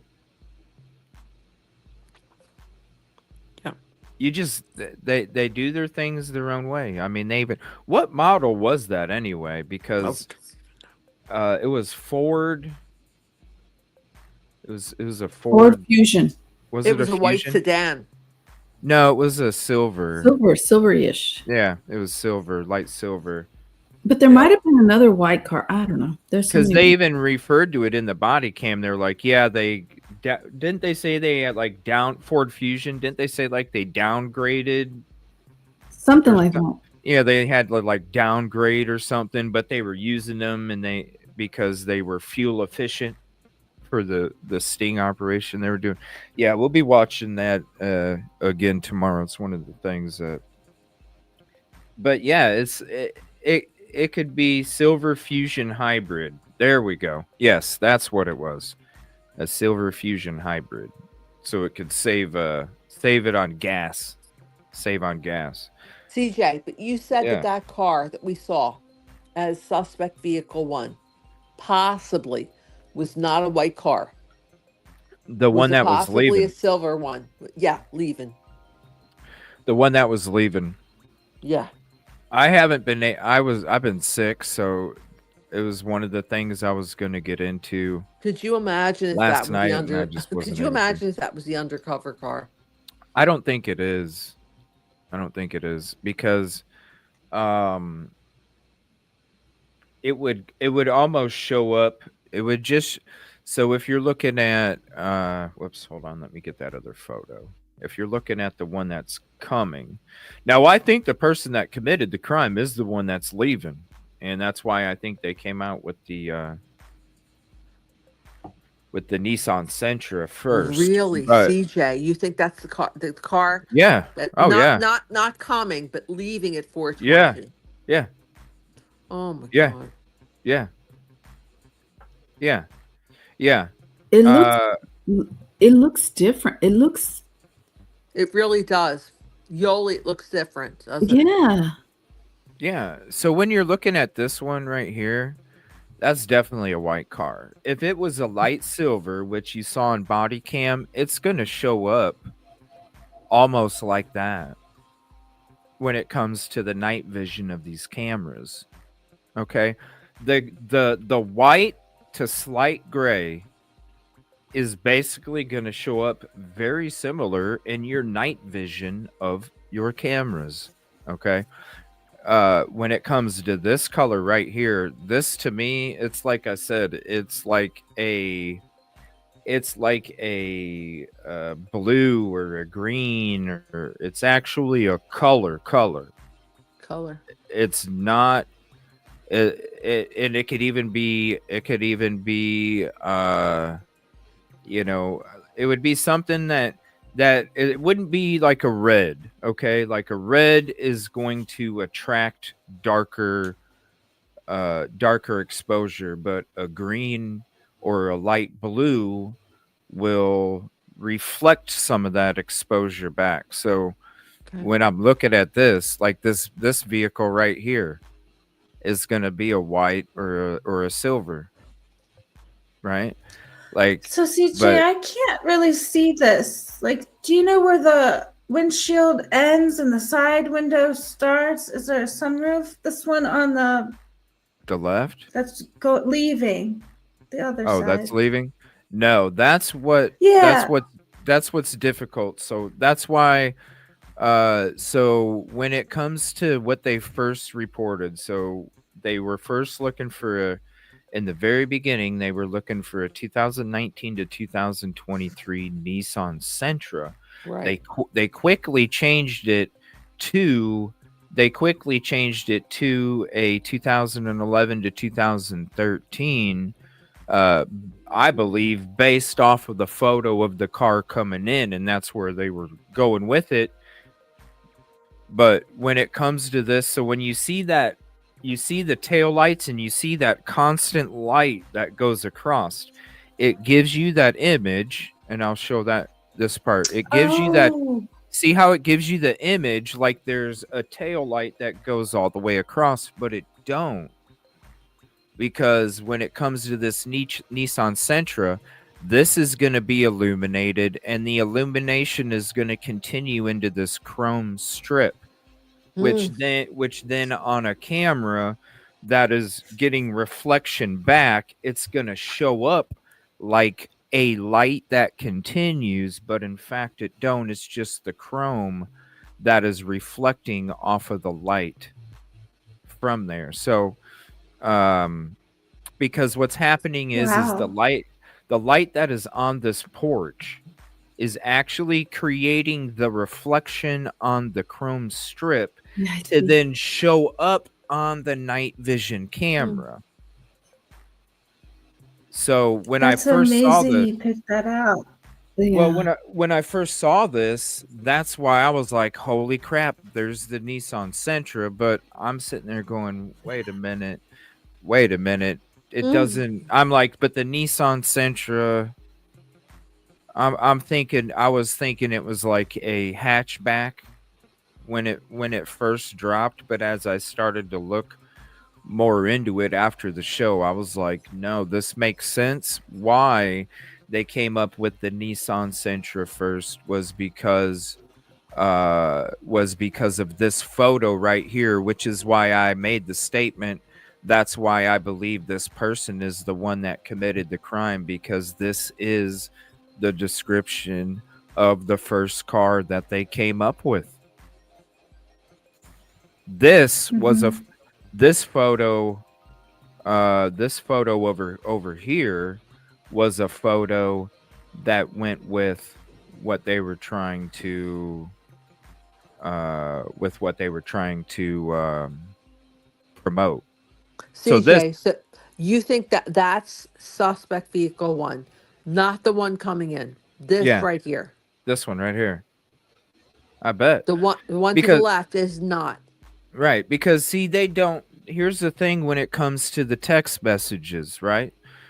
You don't know necessarily what time that person got in the neighborhood, right? But you know sure as hell when they were done. That's how you know what car left, but do you know what time they got there? No, you don't. You just know what time they got into the house. You know what time they left because you know what time they left. So that's why I say the 2019-2023 Sentra that they came up with in the beginning, I see how they came up with the 2019 to 2023 Sentra, because this is the person that was leaving the scene of the crime. And this person that's leaving the scene of the crime has a completely different car than the one that they're trying to promote to you. The only reason that they're trying to promote it to you is because it goes with what they're saying. And it was a car that was boom, boom, boom, boom, boom all around there right before. But the crazy thing is, that's the DoorDash driver right there on the left. Yeah, that's why I think that person was driving around and they were getting frustrated because they couldn't find the frickin' house. The crazy thing is that none of this, even how we're dissecting the cars or whatever, proves that BK did it. No, because you don't see silhouette, do you?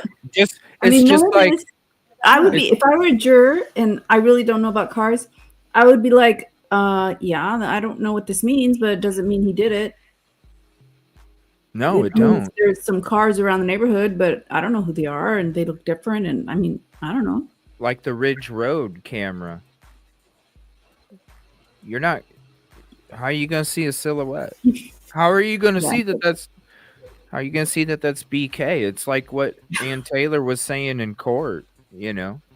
How do you, if you're going to sit there and say, yeah, that's, it's like I made the joke when this picture first dropped. Look at that silhouette, you guys. Damn, that's BK.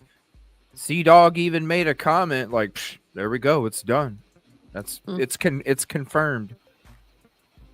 But if you're going to say, yes, this is the person that committed the crime. This is the car of the person that committed the crime. This right here. That's amazing that you. Who knows? Because when you look at this, the Elantra, I mean, you don't even have to look at the color. The Elantra is not going to give off that reflection, because if you're looking at this photo, what part of this Elantra gives off the reflection for that light reflection to come back at you? It don't. There's nothing there to give you that light reflection to continue between the two headlights. So when you're looking at this photo and you're like, damn, that light continues to go across the back.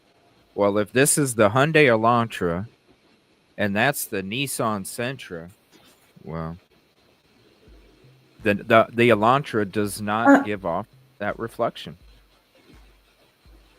Did you put these photos together, or were they from the motion? No, I put this together. Yeah, I put this together because I wanted people to see. It looks really good. I wanted people to see this is not the Elantra. It's not. And I put these here because I didn't know if people would focus on what I'm trying to show them. You know, I'm trying to show them, like, here's the two differences, right?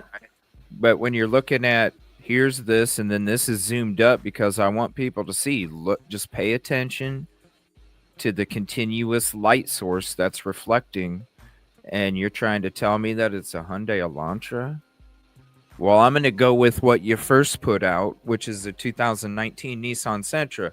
Now, do I think that Nissan, I really think that it could be something else. And that's why I just been sick, but I'm still going to try and explore different car models because it's about the back end first. Then I'll start looking at the front end, because at the same time, just like there's that light reflection source, at the same time, I need to look and compare these windows.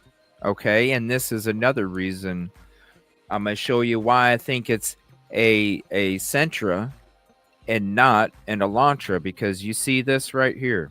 Okay. So you see the back part of this back window.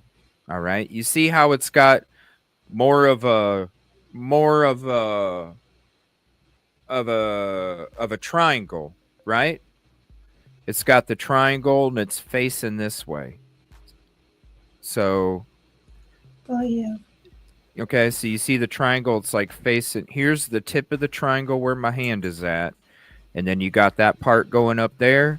You got this part going down here, and then you can come up here and it makes a triangle for you. Now, when we're looking at the Elantra, whoops, hold on. When we're looking at the Elantra off this photo, you see how it curves upward. Yeah. Okay. Yeah. It curves. Different so much. Like an eye. Now watch. Let me show you the Elantra side view, and I'll show you the Sentra.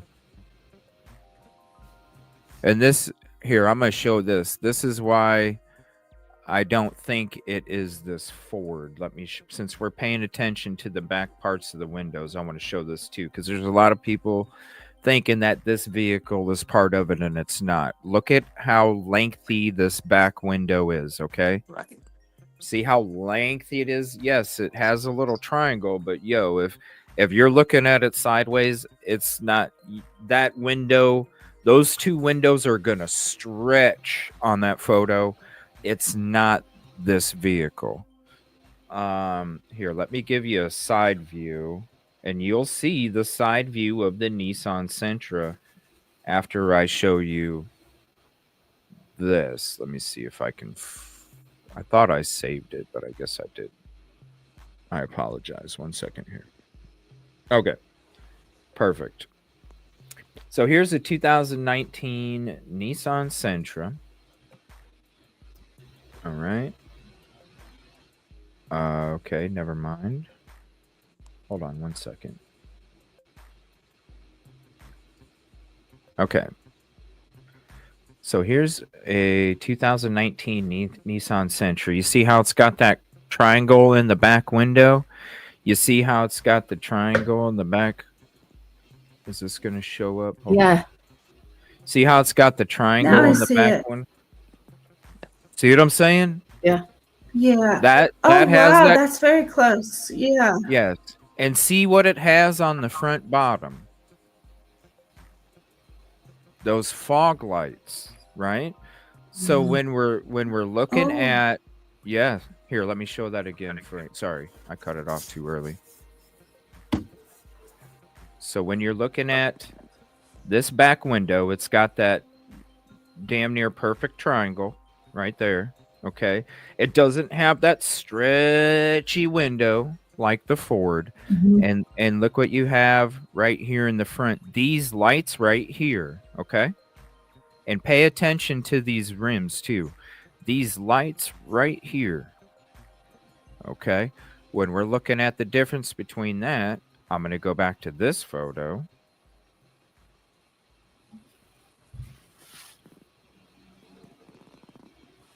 See, it's got a different window. It curves up. This one is like a sideways triangle, and then you got your headlights, and you got the lights down on the bottom. Now, see this little part sticking out right here. Okay, that part's sticking out right there. Let me go back to this.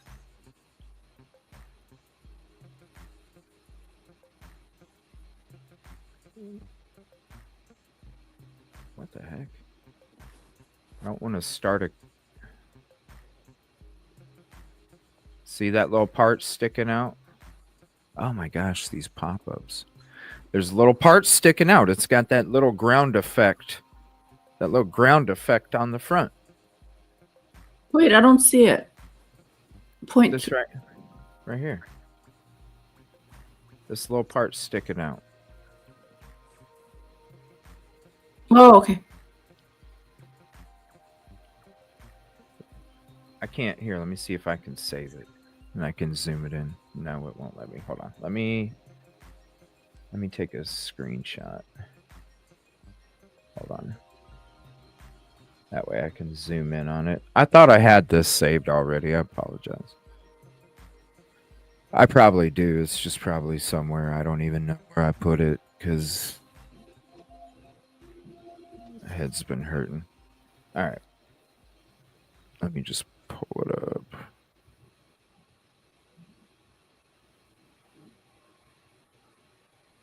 Okay.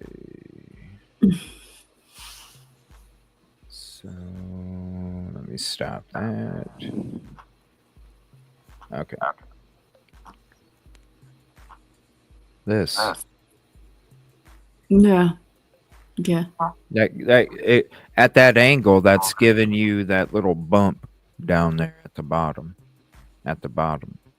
Now, when it comes to these stock rims, because they're stock rims, they're pretty nice stock rims.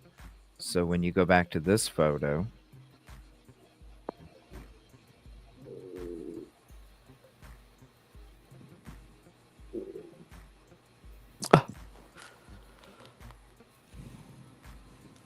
hold on, let me get the real one.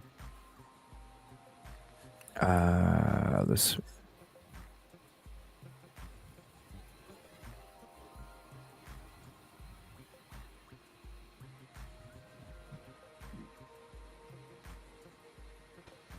Let me zoom in.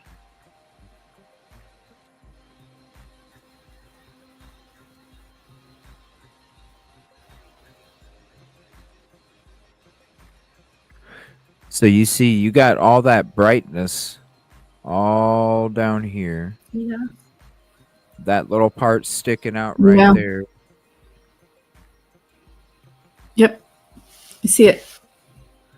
And you don't have that with this vehicle. The light, it just has headlights. It doesn't have those fog lights turned on, because the fog lights is what creates the light that stretches on the road that you don't see from this.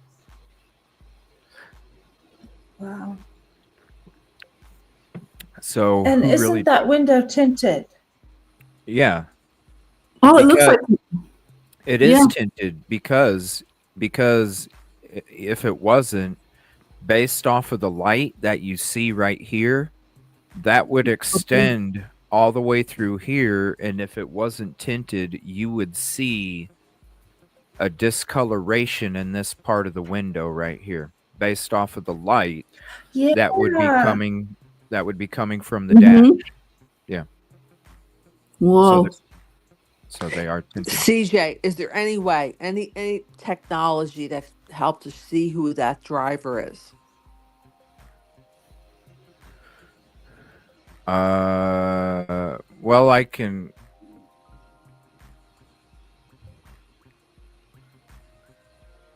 They should have been able.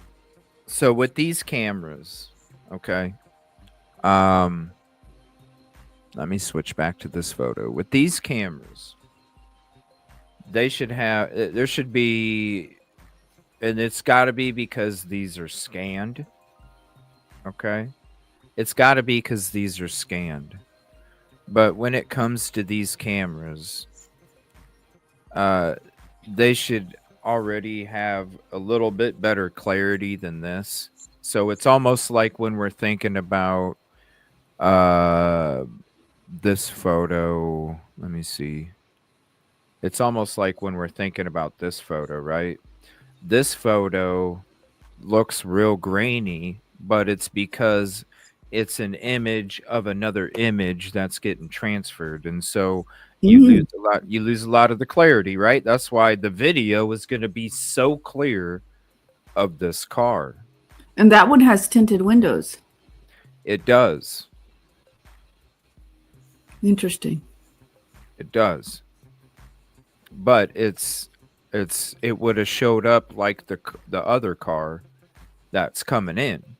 When it comes to white and it comes to a silver, it's a light silver, it's going to show up the same as this does. It's just going to be a slight shade off. You won't even really be able to tell. So like if you had a white car here and a light silver car here, it's not going to have that much difference when it comes to the shade. This is a completely different color because it's a completely different shade. So that car that's driving down that way is probably this car. Because it would have showed up like this on this security camera with that color. Now, we heard a lot of vehicles going around. That's why I'm going to be getting back into the grub truck and the Linda Lane stuff, the combo deep dive that I'm going to be doing, because I always felt that Linda Lane and grub truck, those cars were doing a complete loop and a lap, and I wanted to see how long in between each loop and lap were they going from here to here, back and forth, just based off the sounds. The car, I mean, if they're just, listen, Moscow's not that big. If they're just going around for a joyride, I wouldn't be surprised if they drove by all these different places and were, all over these cameras or whatever. But with those vehicles, you can take these vehicles and put them anywhere. This guy's the one that I'm really focusing on, because I really feel like this guy's the one that did it, and this has got to be some other color than that. So when it comes to, let's see, where was that at? Where did I put it? I have too many things open. Hold on. The clarity should be much better. So when it comes to like them being able to pinpoint who it is, it's going to be hard as hell, because you're not going to get a license plate. But you can, when you're looking at these two photos, you can tell one vehicle has tinted windows. Where's that? Hold on, I'm sorry. One vehicle has tinted windows, one don't. One vehicle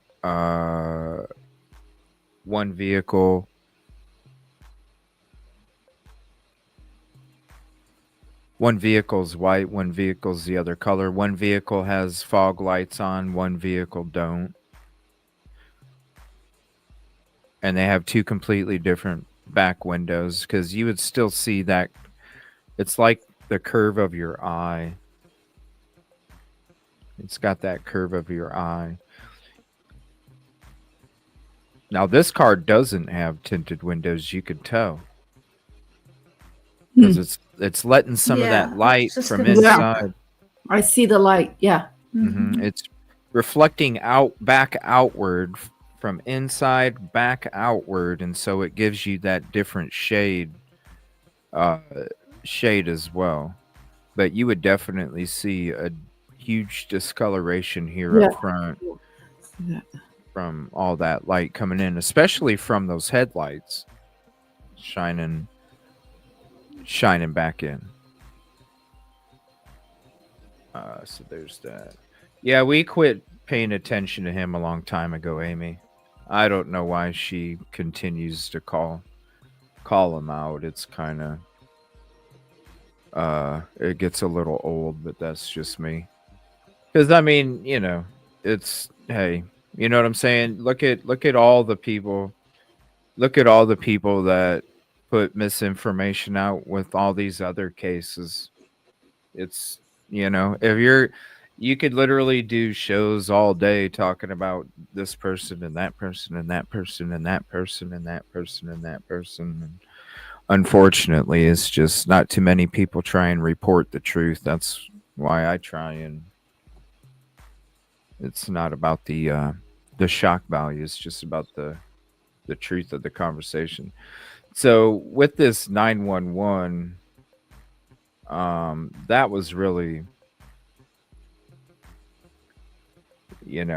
how do you call in for an unconscious and not report liquid, not be freaking out? It was crazy how many times they kept handing the phone off to everybody too. I think how long like in the very beginning, didn't they say something like, look, I've already talked to 4 people. Can I talk to one person? Yeah, that was pretty close in the beginning of it all, wasn't it? If I remember right. It was. Yeah.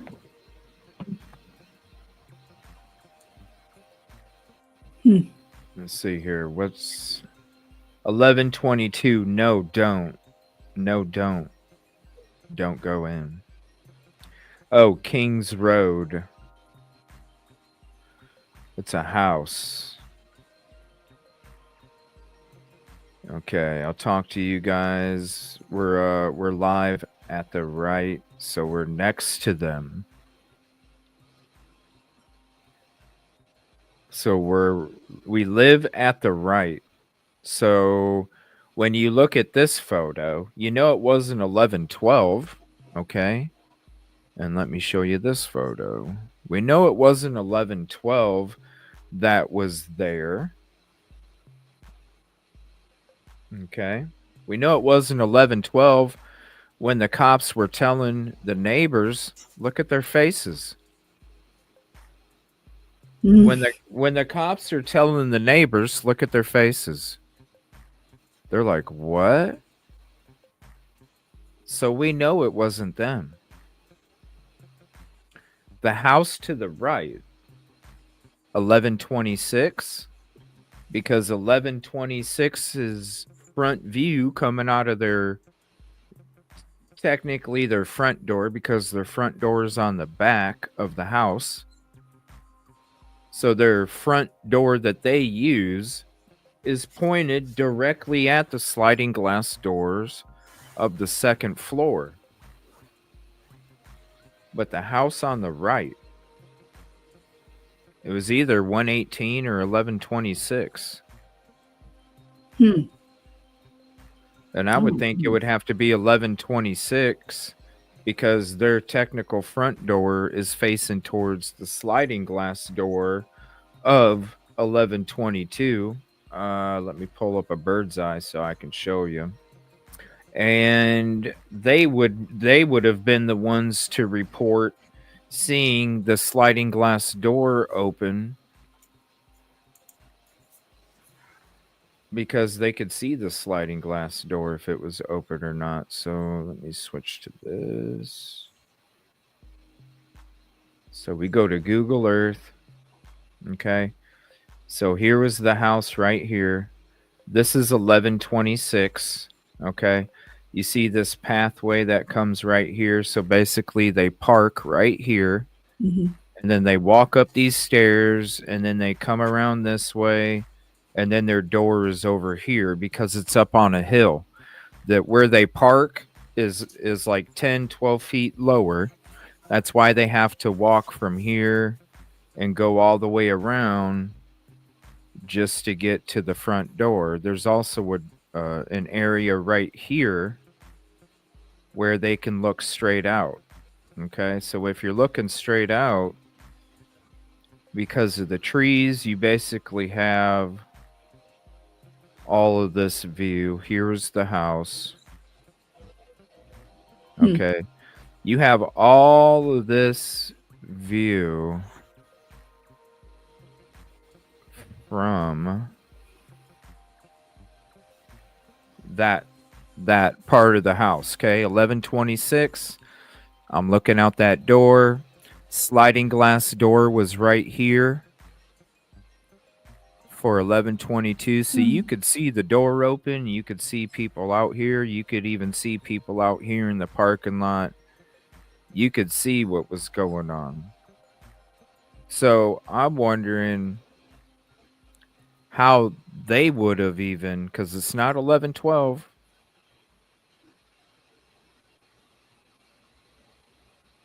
And if it was we live to the right, well, then maybe it was the Queen Road Apartments, which would concern me even more because of what I think about Queen Road. So we live to the right. We're right next to them. I would think they're facing towards that front door, and they mean to the right as in 1112, 1118, 1126. But why would they get there Well, it closer? sounded like they were passing the phone around, so they were. This is right in the beginning. Oh. Before they started passing it around. So right when the call came in, what's the address? 1122. No, don't go in. Don't go in. Let me see here. House or apartment. Can you repeat the address? I'll talk to you guys. And it says right here, we live at the right, so we're next to them. So it's like somebody else. That's weird. And I bet you somebody heard a scream and ran over there. If you're staying over here, you know what I'm saying, and the door's open, you hear a scream, you see something going on, you run out there, what can I do to help? So that's another weird thing when it comes to that 911 call is it was somebody that lived right to the right of them, and it wasn't 1122 because of their faces. And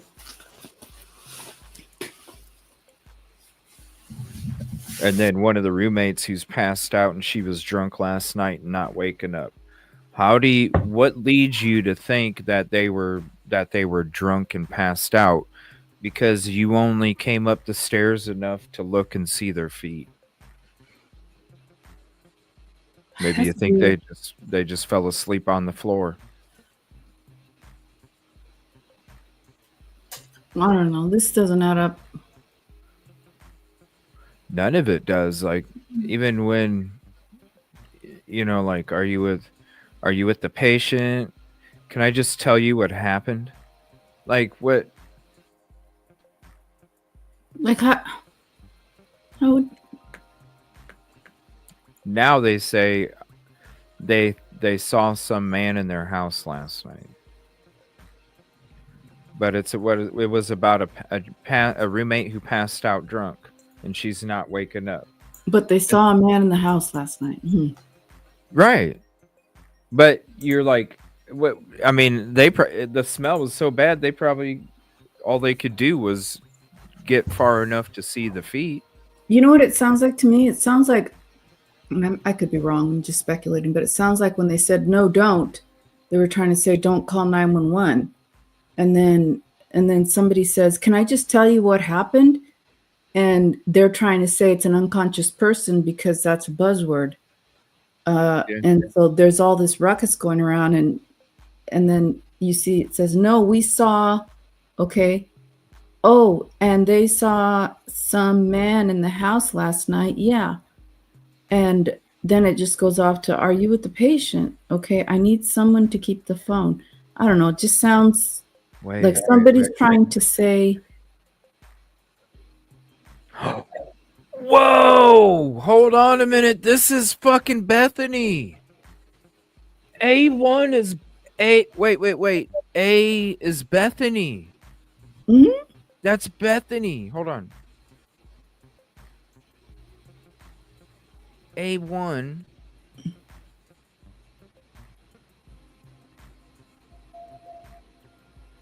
Listen, okay. Okay, they mess up twice. Hold on a second. Yeah, they mess up twice. Look at this. Oh my gosh, is this Bethany Funk? One of our, I mean, one of the roommates, not one of our roommates. Oh shit, I messed up. One of the roommates. Oh my gosh, Bethany Funk called in pretending to be somebody else on 911. What is the Oh my god, this is crazy. What does the caption say? Up above it has like who's A1 and who's A. It doesn't tell you.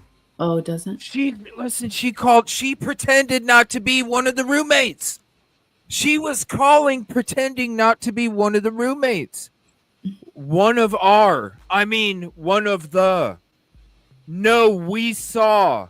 Oh, they saw. No. Is that Bethany playing off? Is not a roommate, just a friend? Trying to distance yourself? Weird. Whoa, is this the exculpatory evidence in this? Is this why she didn't want to sit down and she refused to sit down and talk with Ann and Jay Logston when they were going to fly down to Arizona to talk to her, and the lawyer was doing everything they could possible to make sure that she didn't speak to nobody on record? And I bet you it was because she called in trying to not be one of the roommates and promote a story, and her not get tied to it. Oh, hell no. Hold on a minute. This conversation might take a completely different turn. You know what? Oh, I'm going to go through this. I'm going to dig through this whole conversation. I will figure out who is who. I will figure out who is who. Hold on a second. Okay, so A1 is woman. Woman and woman 1. Wait a minute. Woman and woman 1. Is that Dylan and Bethany? What? Is that Dylan and Bethany? It could be because before Bethany maybe is like, well, one of our the roommates. The line before that it says no, we. So it's Dylan trying to interrupt, be like, no, we saw no. Somebody was one of the roommates was trying to tell the truth, and the other one was the one. Hold on. No. Yes. Oh my gosh. A is trying to tell the truth, and A1 is trying to make sure it sticks to a certain narrative. I bet you Bethany was A and Dylan was A1. I'm calling it right now. Bethany was A, Dylan was A1. That's why Bethany Oh boy, I'm gonna have to dedicate a whole show to digging through it though, because that would. Can I just wait a minute? I wonder if they're arguing, but no. Hold on. Oh, and they saw some man. Wait a minute. But hold on. And then A says, "Can I?" But yeah, that's what confuses me, because wouldn't that be A1? That would be A1 saying, "Can I just tell you what happened?" No, because A1 is saying, "Oh, they saw some man in their house last night." Like she's trying. Oh, no, maybe. Can I tell you? Pretending to be somebody else. That's why police said at first it was the call. The call was not from one of the roommates, but it was one of the roommates' phones, and it was a friend that called it in. And I bet you they were just trying, my friend, our friends, because they didn't want to be the one that had to end up on a witness stand. Boy. Because they're going to get drilled even more. Yeah. Because they didn't call in 911, because they didn't even call in 911 until how many hours later?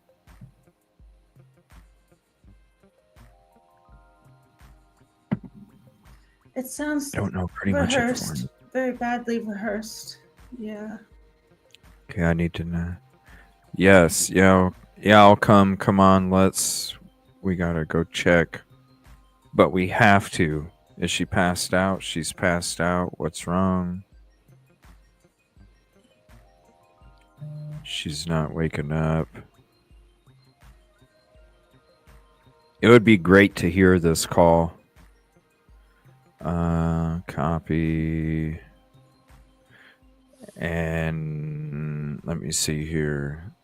Multiple RPs saying the roommate unseen, not waking up. Believe she got drunk. So they were calling about a roommate, not somebody that was passed out on the driveway. Uh, 20. Hello. They know she's not breathing. Bethany or Dylan, I need you to talking to them. Okay, I can't talk to them. I need you to talk to them. A2. That's A2. I thought that was Hunter, but I could be wrong. But I thought that was Hunter. Let me see. Okay, sorry. They just gave me the phone. Yeah.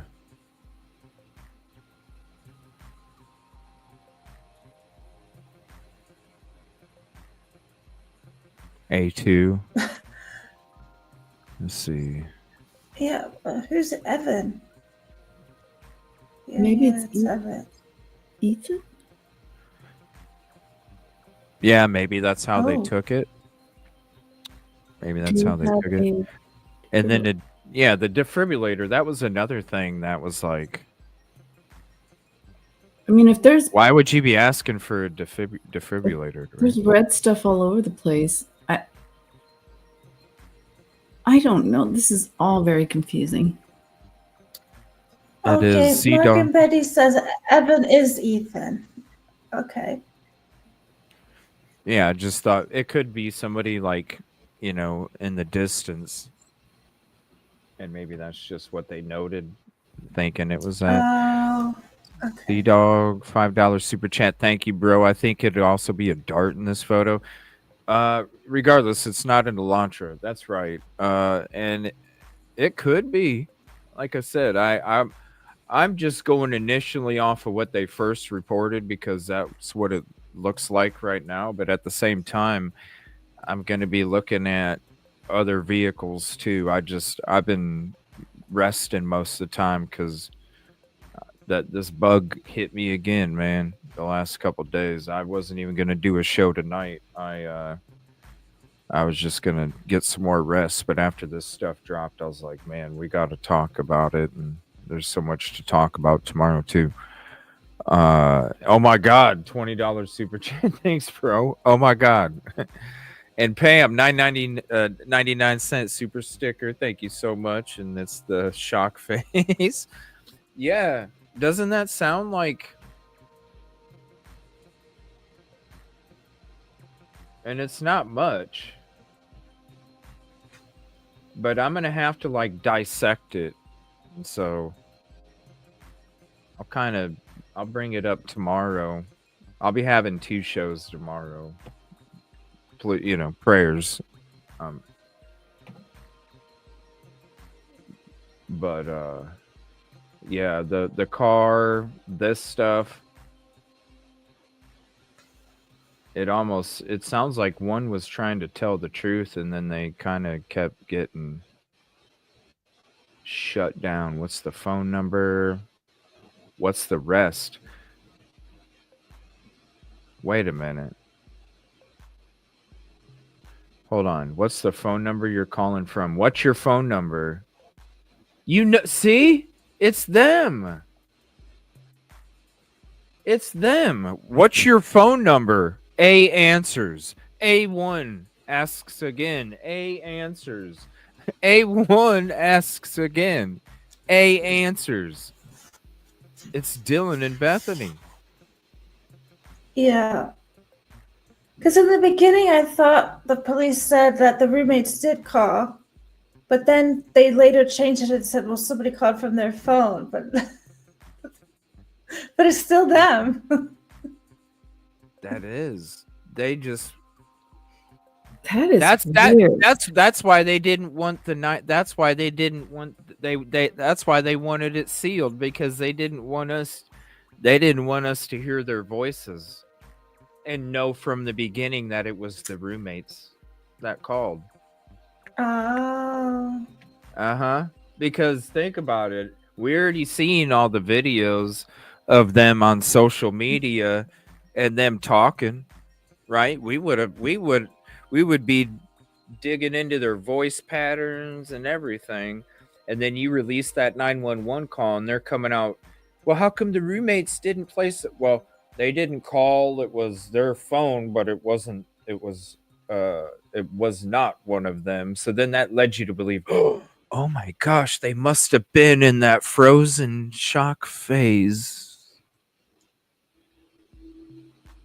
But really, if they would have put the 911 call out, we would have heard that's Bethany and Dylan. Bethany and Dylan. What are they talking about? So then you would question the delay even more, because they're coherent, their conscience. Oh man, it's almost like the police went along with it. Really? Mm-hmm. It's like they went along with it.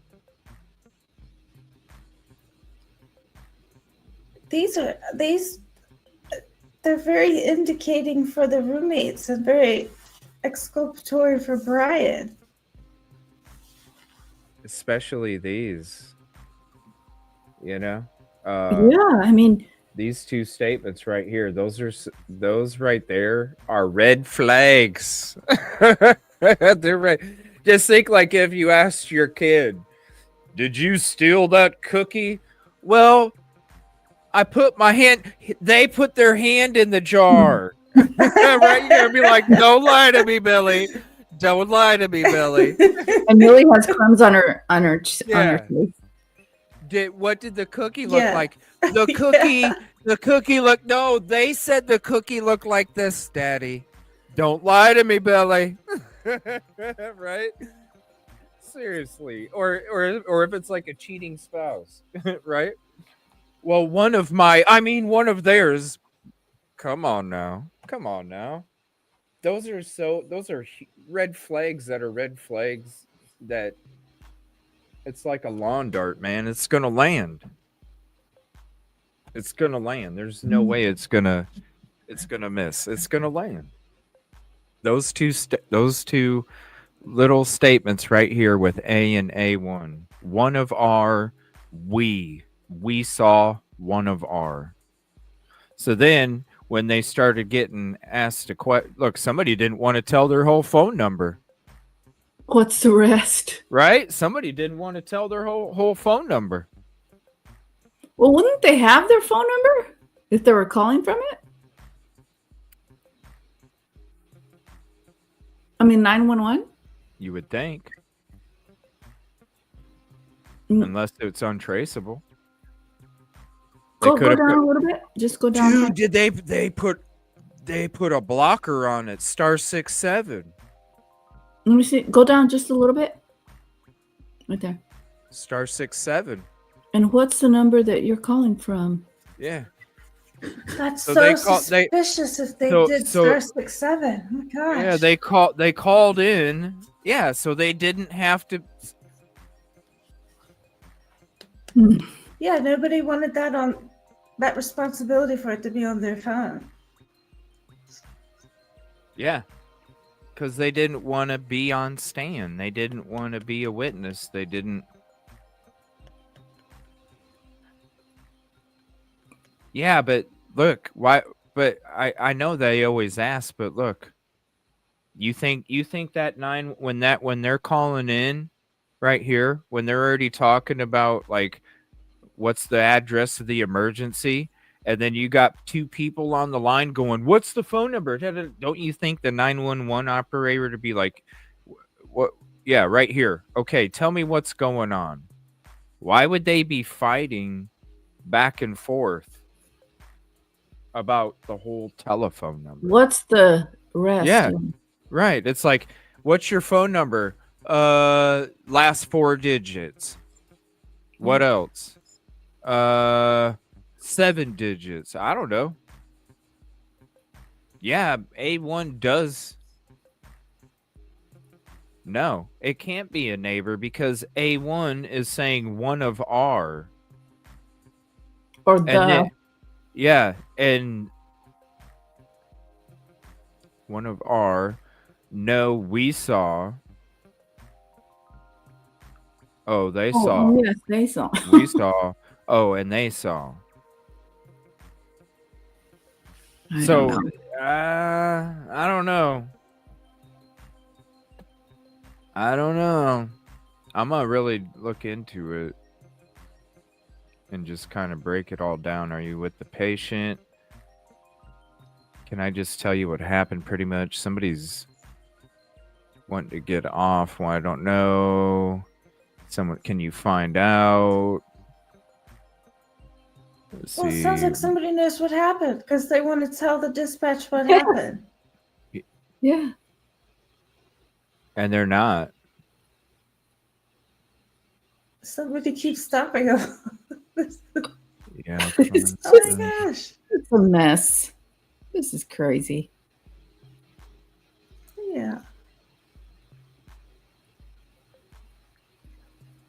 Yeah, I might have to look at all these pages at once so I can kind of just.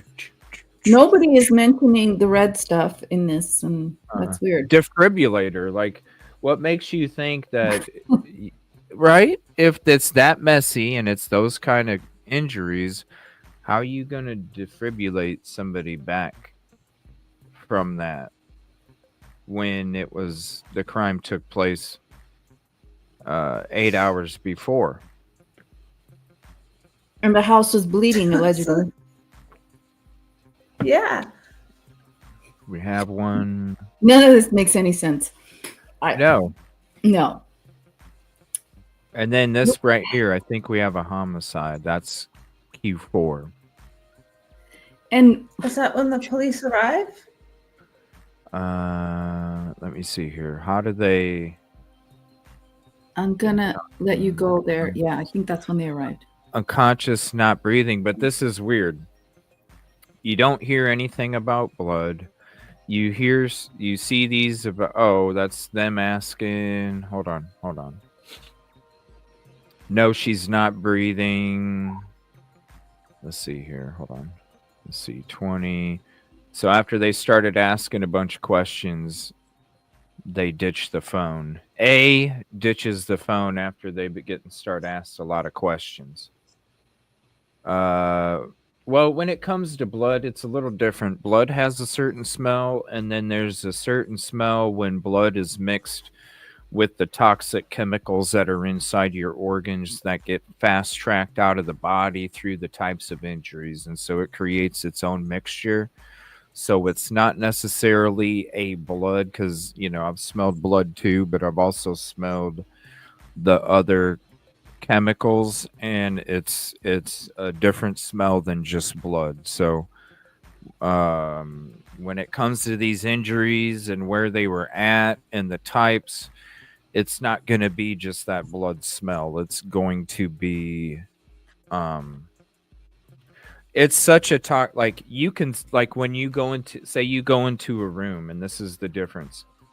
Say you go into a room and there's blood. Your body can, your lungs will accept that smell, right? Your lungs will accept it, so you can continue to breathe. Even though it does have a smell, you can continue to breathe. But when you're walking in with the blood mixed with the toxic chemicals inside your organs that are not, because if they get out of your organs, they eat your own organs. They eat your other organs, these chemicals. All right. And so when you have those chemicals mixed in, your lungs don't want to accept that into its body. It's like your natural defense for your body. That's why a lot of times people are not able to breathe at all when it comes to that smell, because your body is rejecting, it's trying to reject that scent and the vapor of those chemicals inside it's like your body's own natural reaction. And so it's a completely different smell. But when I'm looking at this, I don't understand how they get to it could be a possible homicide, because you're seeing there's no breathing. You're not hearing anything about blood. It's not breathing, unconscious, defibrillator. This is being asked right here from A, defibrillator. How do you get down to right here? And I think we have a homicide. How do you get to homicide off a defibrillator? How do you even know it's a homicide? So when it comes to, I think we have a homicide. That's somebody that showed up before EMS showed up.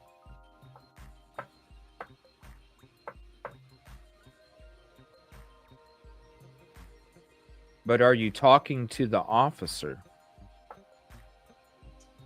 So there's an officer there. I think we have a homicide, because he probably smelled the smell without looking. Because if you've smelled it, you already know. You already know. You don't even have to walk in that house. You could smell it coming. You could smell it coming outside, and you could already tell. Yeah, that's a. You already know the smell. It's, you know, it's like when you walk into a restaurant and you smell bacon. You know it's bacon. You don't even barely have to be in the restaurant. You're like, yeah, that's bacon. It's the same thing. You'd be walking up to a scene. Yeah, that's a person that there's a lot, because it's that different smell. It's the different smell than just blood. It's those chemicals, you know. You got to think about the toxic chemicals. They're meant to break down, just like your liver, your gallbladder, all these different organs, even your stomach. They have acids and all these different chemicals that are meant to, like, do the hard work of the body, break the toxins down, separate the toxins from the nutrients, make sure that, you know, so when you're talking about those are that's why you have to be certified to handle those chemicals, or even clean it up, because there's there's a lot of toxicity, not only with the smell, but with the actual touch of the chemicals because of what it can do. That's why sometimes you can pass away when some of your organs burst inside, is because those chemicals that are supposed to be fighting down and breaking down all those things get released into your bloodstream and get released into your other organs, and it starts you get multiple organ failure based off of it. It's because of those toxic chemicals. So they weren't even the officer. Let's see. So the first time the officer shows up, they're not even saying anything. And they said, I think we have a homicide. Okay, so, but are you talking to the officer? Okay, I'm going to let you go since he's there with you and can help you.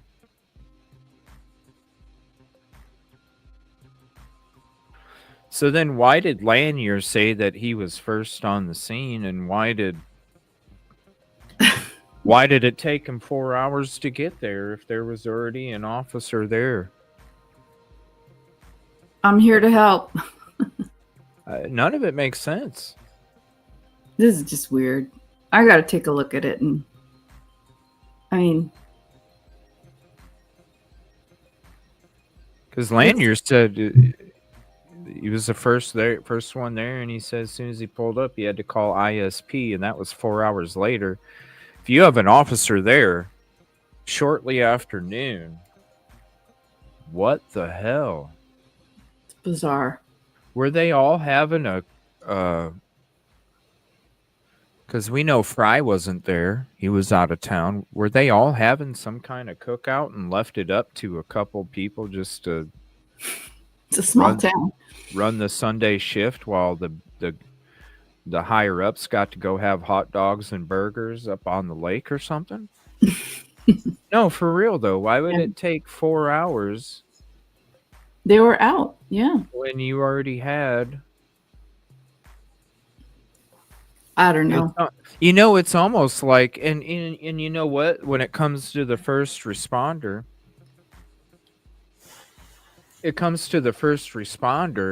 and how I was talking, how a first responder would have their DNA excluded. Well, then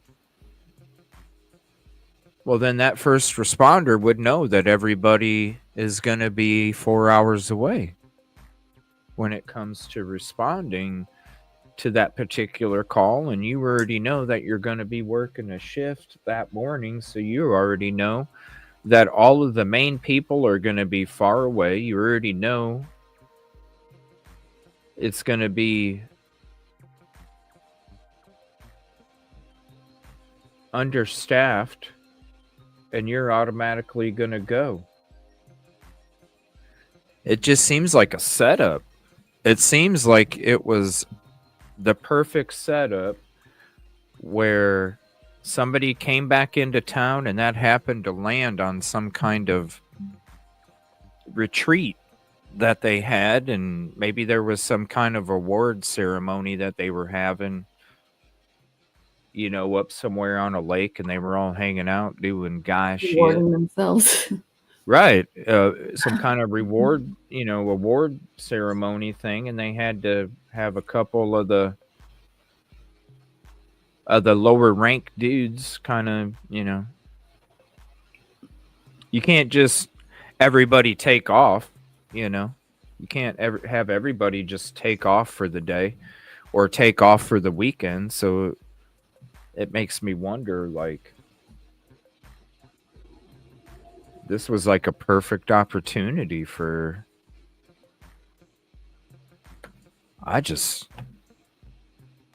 and I guarantee it, he just put his head through the door and smelled it and was like, I think we have a homicide. Because that's the only way that I can think you can come to that conclusion, because it's not just blood, it's other stuff, and you're like, yeah, this is something major. I wish we could hear the audio anyway of this, but yeah, that would be interesting to hear, because I know. Where's Kathy? Is she? I see her in here still. She probably stepped away for a bit. Mm. I have to hop off anyway, so. Cluster F. Oh, good to see you, Yoli. Yeah, it's nice to see you too. I have a client that keeps calling me, so I better call back. Oh, okay. Yeah, Thank sorry. you. This has been very interesting. That's okay. We'll be talking more tomorrow night and this weekend. I'm going to be having morning shows and night shows the next few days talking this, and I'm pushing everything else that I had until the weekend. Because I had some Micah stuff I was going to do too. But yeah, with all this stuff, yeah, just whenever, whether it's morning or night, just let me know. I'll send you a link. Okay. Anyway, nice to see you guys. Bye, Kathy. I don't know. She's probably stepped away. Appreciate Good night, it. everybody. Good night. Okay. Bye. Bye, Yoli. Good night.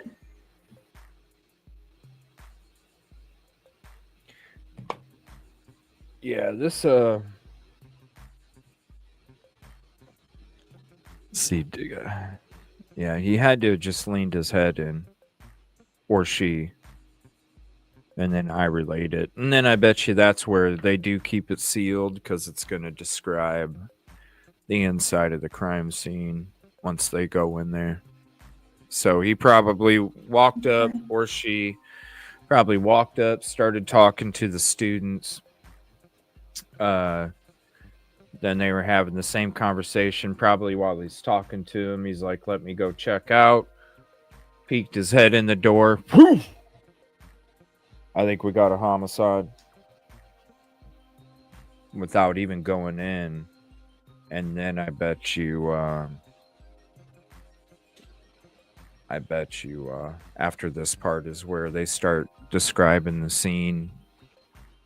So I don't get the whole 4 hours, because now we thought this whole time, because we were told that 911 call came in at 11:58. We were told that law enforcement didn't show up until 4, and then Mabbott told us that she wasn't allowed to show up to the crime scene until 5:30.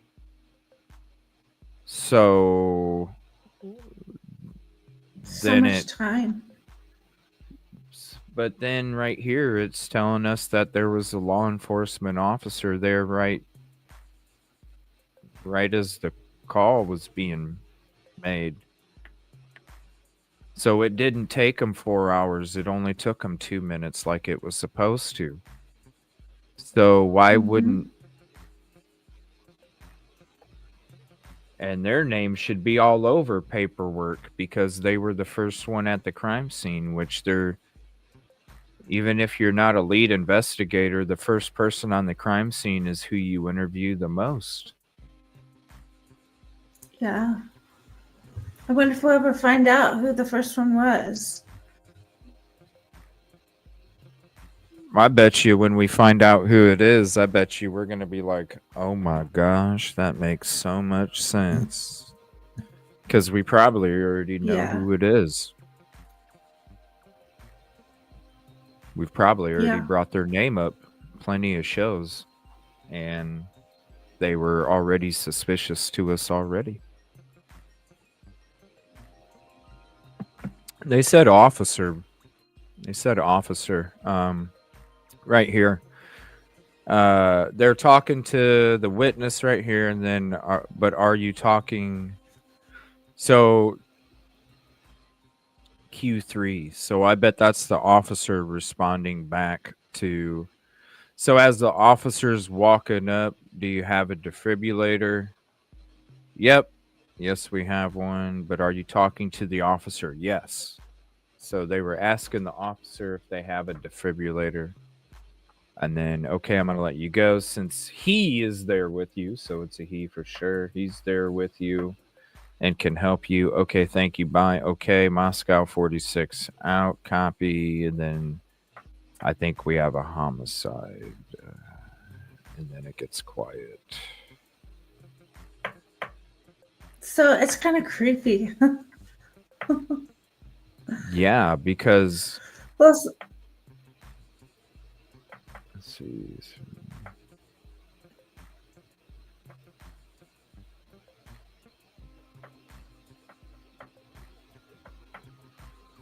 But that the EMS would have a defibrillator already. For sure. I've already sent the ambulance and law enforcement. Stay on the line.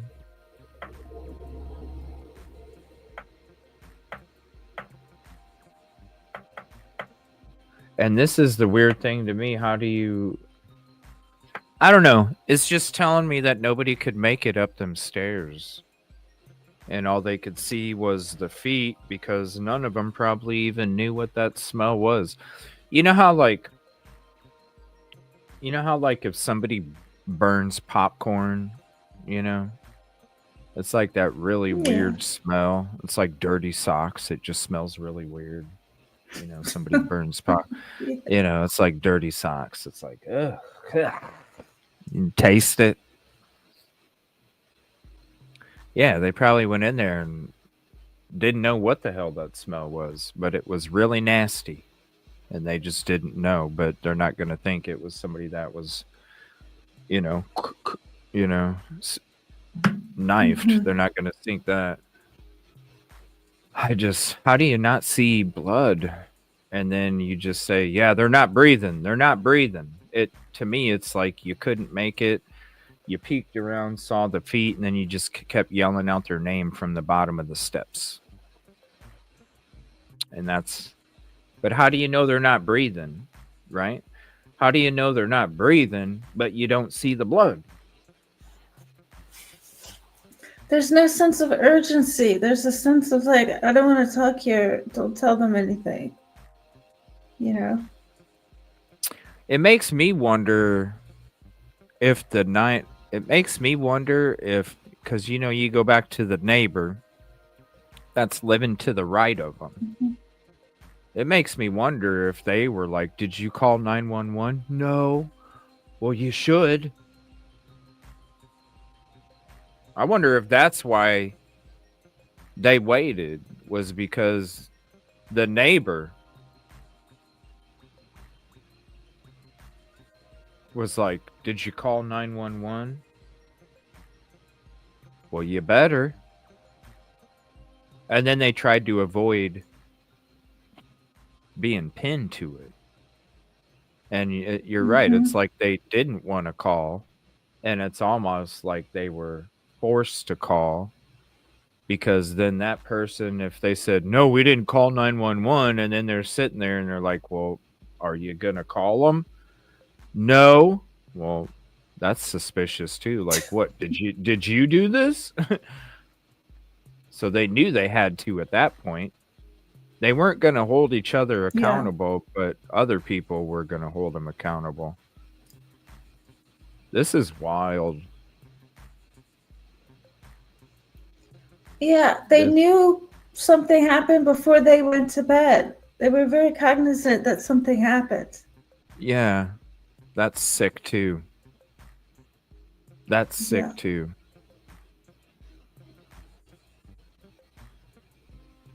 Yeah, the reactions of these people they're red flags that the police should have looked into further. Like, this is the route that they should have gone down there, because there's nothing for Brian, and this is really, really messy right here. How did the responding officer know the age?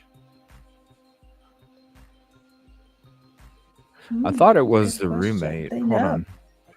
Hold on. No, that's regular A. Regular A is, I think, Bethany. I think that's Bethany. Regular A. So regular A answers 20. Wait. Whoa. Huh? You want to talk to them? Wait a minute. What? Oh, wait. That one I copy. Wait a minute. Hold on a minute. See, this is why I gotta have them all in front of me here, so I can just see it all at the same time instead of scrolling. Let me see here. It's the phone. Hold on.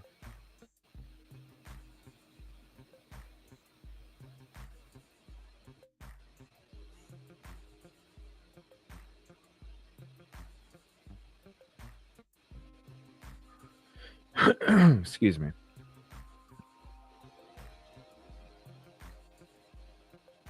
Oh,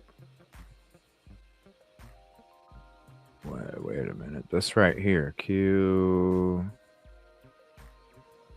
You said, hold on. Q. So that's dispatch, right? Hold on. Q is dispatch. So dispatch. Oh, hold on. Hunter Johnson. I think he was. I think Hunter Johnson was in the volunteer program. I'll have to look through my old files, but I'm pretty sure Hunter was part of it too. That sounds familiar. Hunter located Xana and told DM and BF to call 911. Right here. Thank you, Caddy. Right here. Hold on a minute.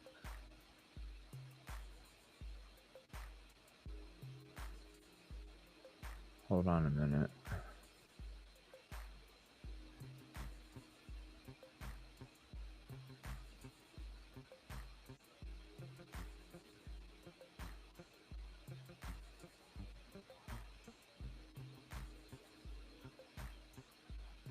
HJ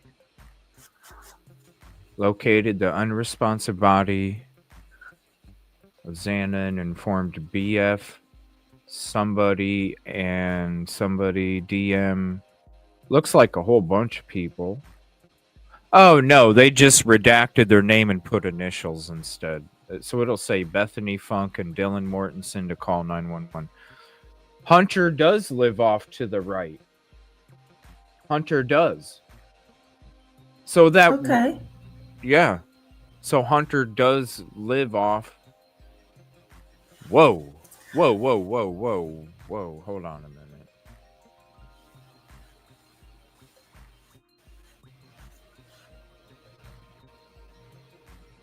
Those statements.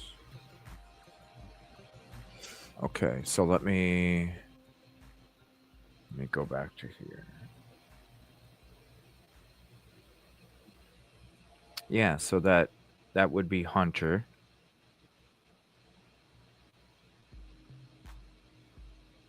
Hunter's asking what's your phone number, what's the rest?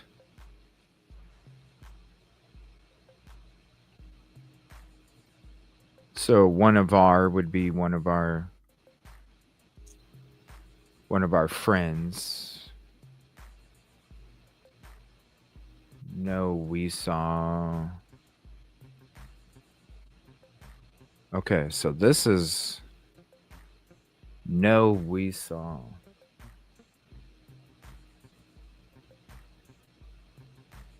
And then gets cut off. Wait, it says okay. No, we saw. Wouldn't that be redacted if it had something else attached to it? No, we saw. Yeah. Wait a minute. They would have something if it was redacted. So it's not like A got interrupted because dispatch was able to respond with okay. Mm-hmm. It's almost like, no, we saw, and somebody's like, shh. That's exactly what I thought. Right? And the dot, then somebody else chimes in. Yeah. Mm-hmm. Kind of like, no, we saw, and then they stopped because they were doing this. And so they sat there for a second, and then dispatch is like, okay. waited a second, didn't hear a couple seconds, didn't know what, okay. Oh, and they saw some man in their house last night.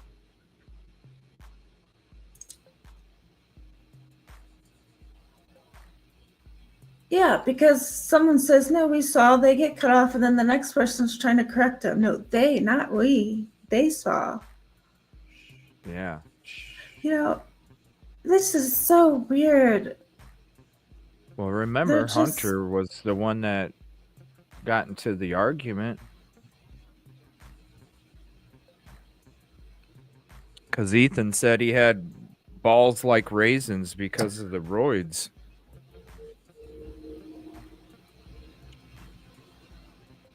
Oh, that was Hunter, or was it one of the Davids? No, I always heard it was Hunter. Okay.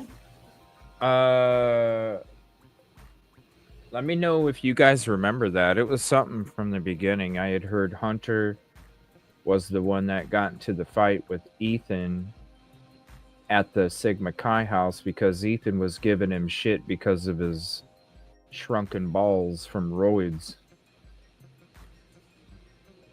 David?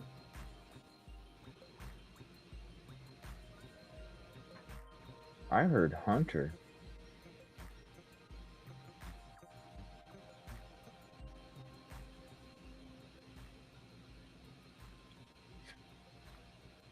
Yeah, I heard Hunter.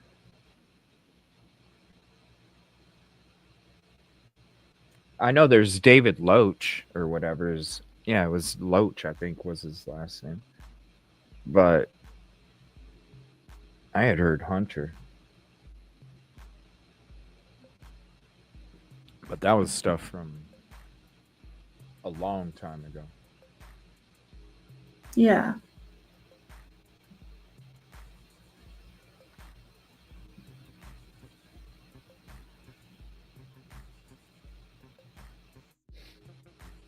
This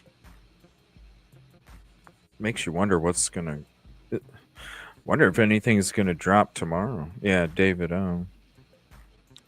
Yeah, I mean, I heard about him too. That's why I remember the last name. But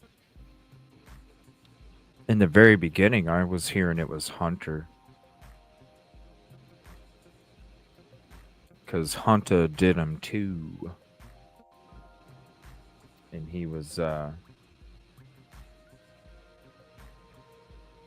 hothead as well. Didn't know how to control his temper.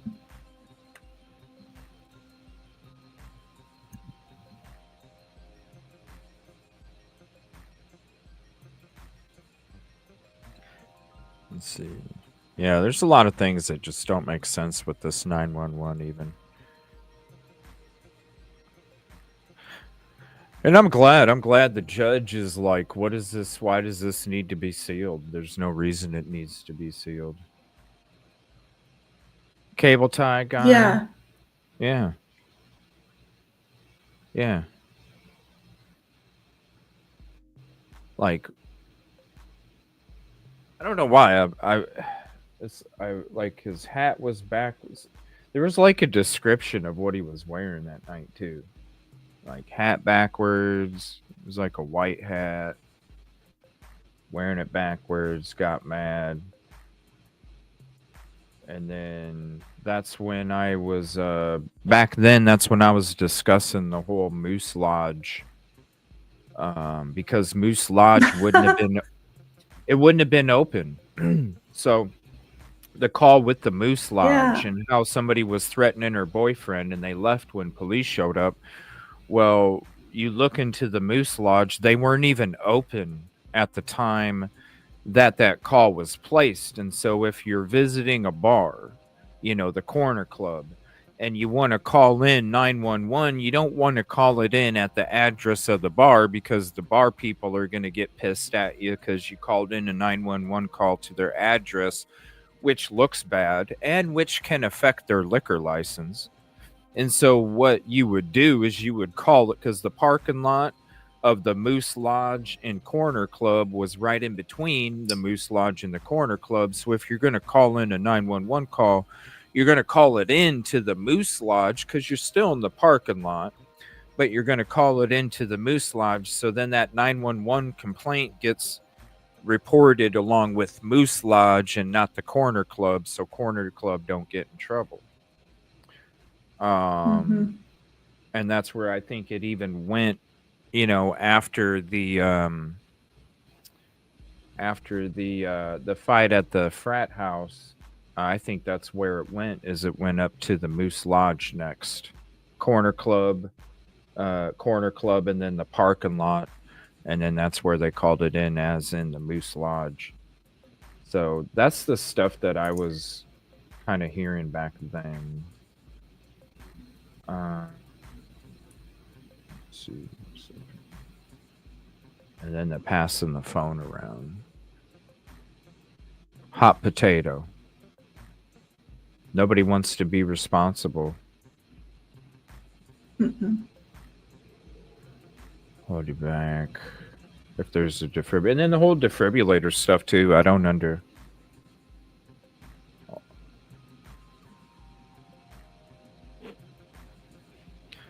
Yeah, I don't know.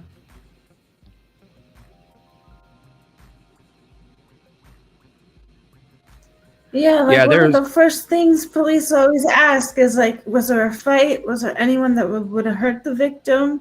And you just say, yeah, the frats. Like there's been a fight. There was a fight before at the frat, and then it continued on at the bar. There's a whole story there that they just like ignored. Yeah, because I think it was shortly after 9 when that call came in.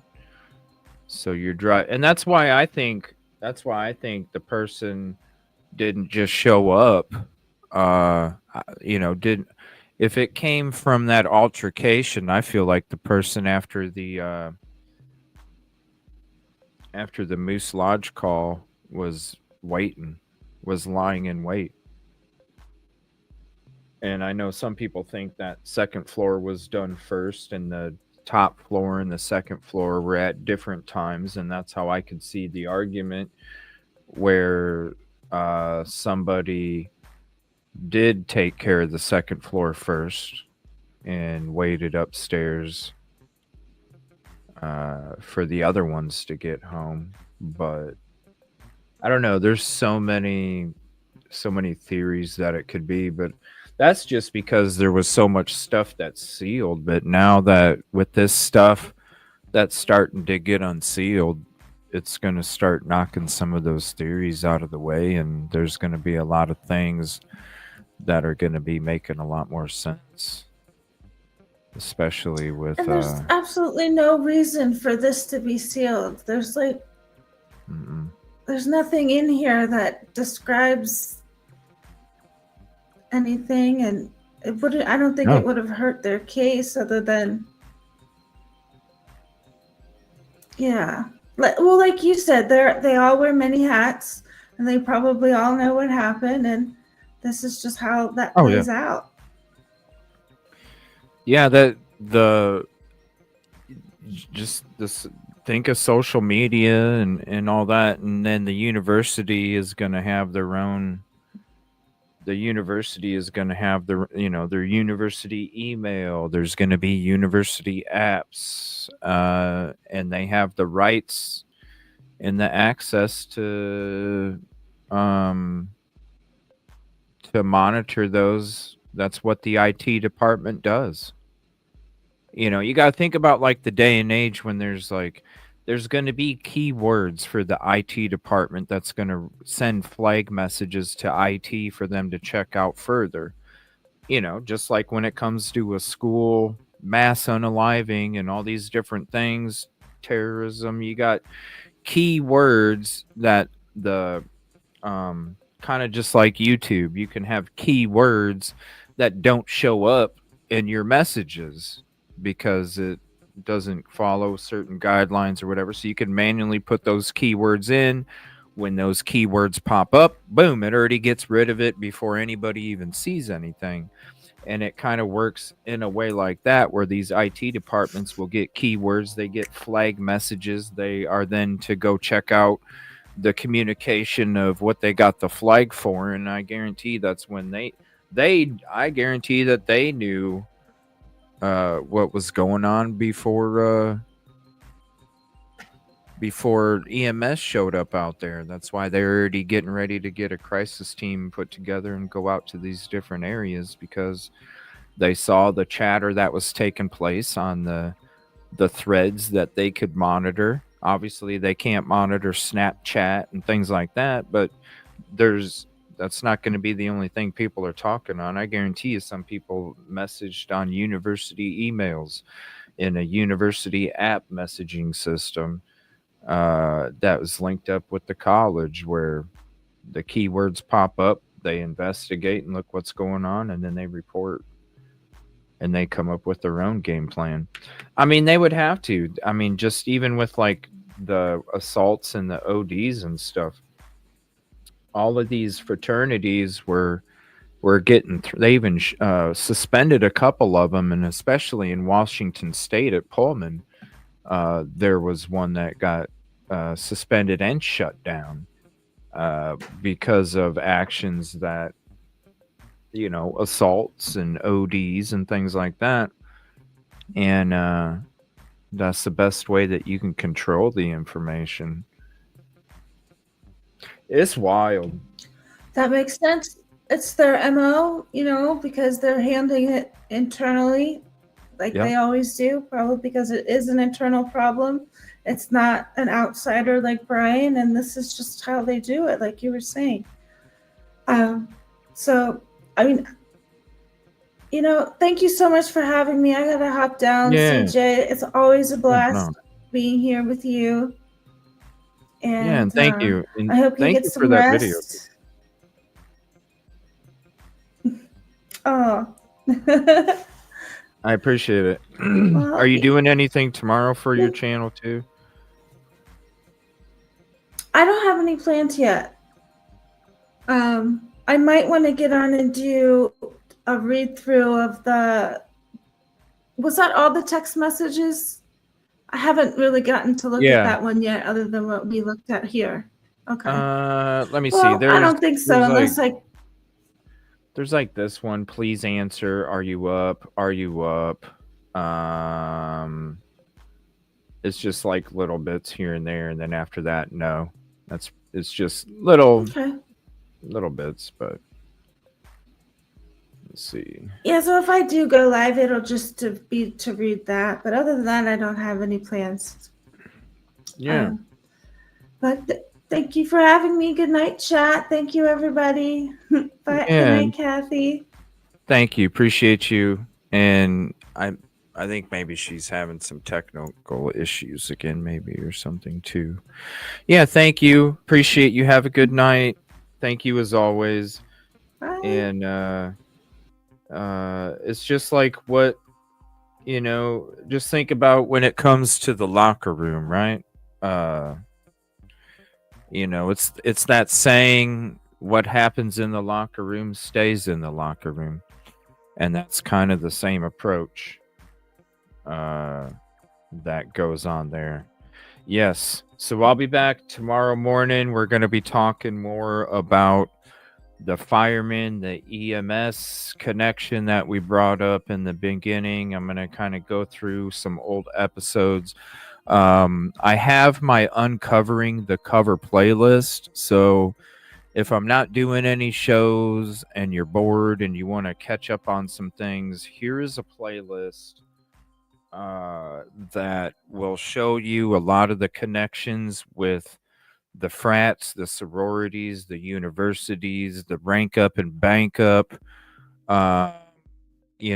rituals. I think I even go through like Sigma Chi rituals and stuff like that. Trust me, you're going to want to check that out, because when I went there for the first year anniversary, that's when I got that aura of something. It was like there's some kind of connection there's some kind of connection with the university and these fraternities, you know. There's some kind of connection. I'm not sure, but that's when I started looking into it. And when you see everything, and shout out to the team too, because it's been a lot of work together. But you know, and here's that drive. Here's Ridge Road.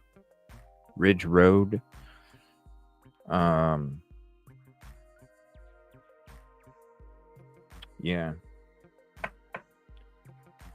So prayers. Keep your fingers crossed. I've been dealing with this sick bug for a while, and it's like I wake up, and when it comes to the cloudy mind and the no focus and the no energy, it just makes it really hard to try and focus and everything. So just keep your prayers for me, please, because it's like I'll feel good 1 hour, and then, you know, it was like this morning. I was up early.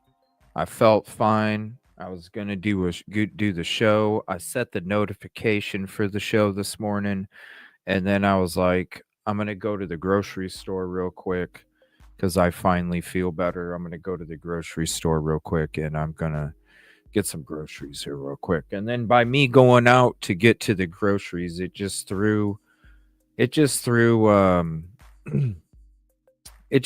like my sinuses and everything out of whack, and all of a sudden this migraine started coming back, and it's stuffy, runny, all of these different things. And so it's like a hour by hour kind of thing. So but even if I'm feeling like crap right now, but even if I still feel like crap, I'm still gonna be there, because otherwise we're just gonna fall too much behind. This was some wild stuff. We'll definitely be talking about it more tomorrow morning and tomorrow evening, because I am gonna do a show tomorrow night too. So we'll be talking more about the fire EMS. We'll be talking about the Sentra tomorrow a little more. Send me photos if you have any photos, if you think it might be that car, even that Dart Sea Dog. If you want to send me that vehicle, give me the rear shots and give me the side shots when you send the photos, please. And then I'll go ahead and take a look at those tomorrow too. And then we're gonna get more into these court documents. Probably a little bit tomorrow, because I think Rosie's gonna be joining us tomorrow morning. So I'm gonna be interested to hear what Rosie has to say about these documents that just came out, and then we'll be talking more about it tomorrow evening, and who knows, maybe there'll be some other ones that drop for everybody. So I just want to say thank you all for being here. Thank you all. And I'm sorry, Kathy, I'm not sure what happened with the technical stuff. I know had bounced out a couple times. Maybe it was some kind of connection thing. And also, for anybody that did make contributions, I just want to say thank you so much, and thank you for being a member of the community. And let me give this to you real quick.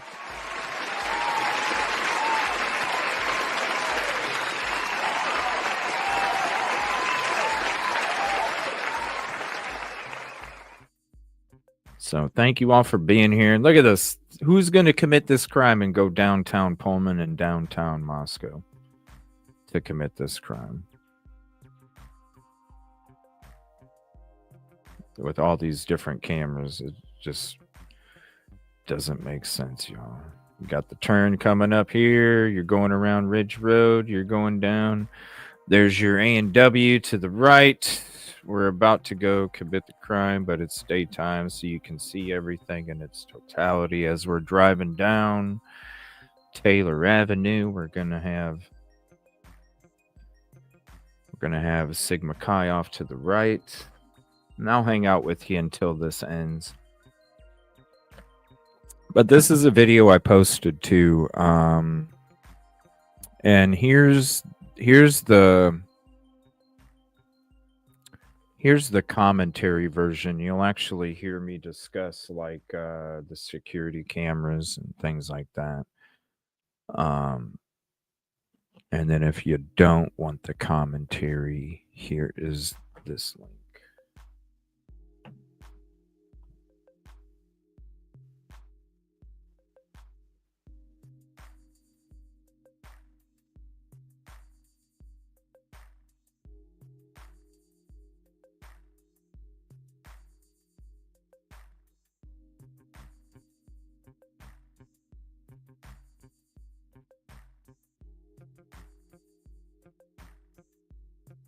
There's your agent car.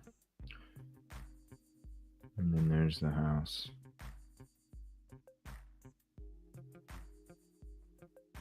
It's sad that it's gone, you know, but at least we have it.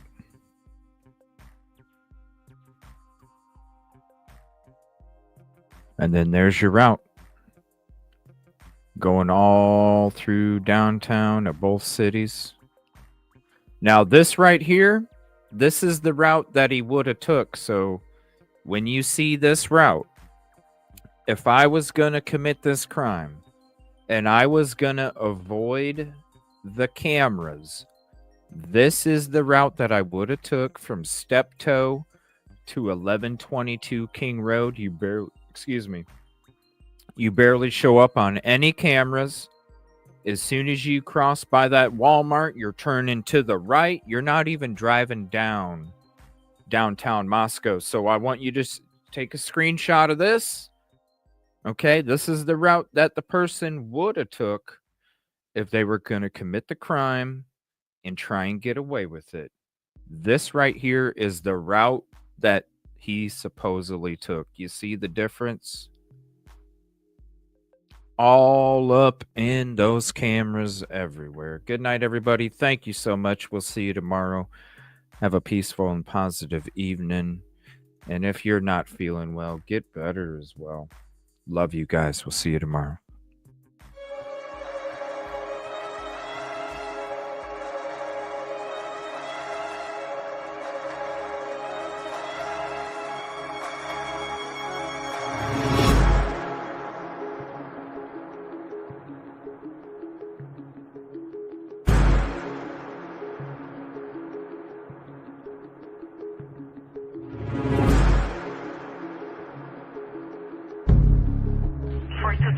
Okay over there?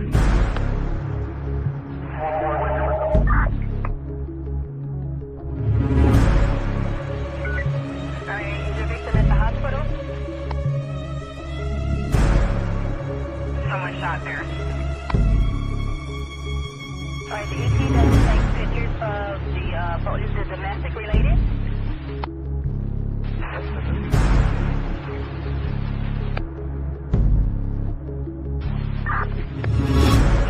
She's calling back. We're going to try to give her a call again, and then she just added another phone number to the 13-year-old grandson, who's possibly with the daughter. That was just... 2412. Someone's calling us today of a female that are talking communication towards the baby. Detective 12, take the check coming out. 614,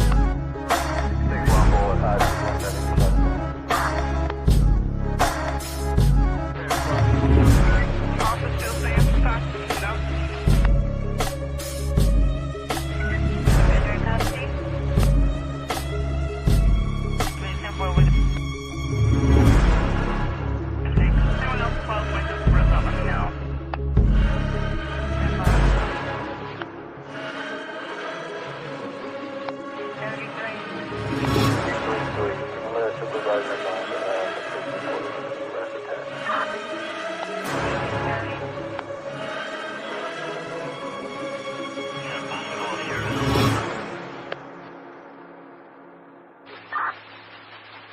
First time out.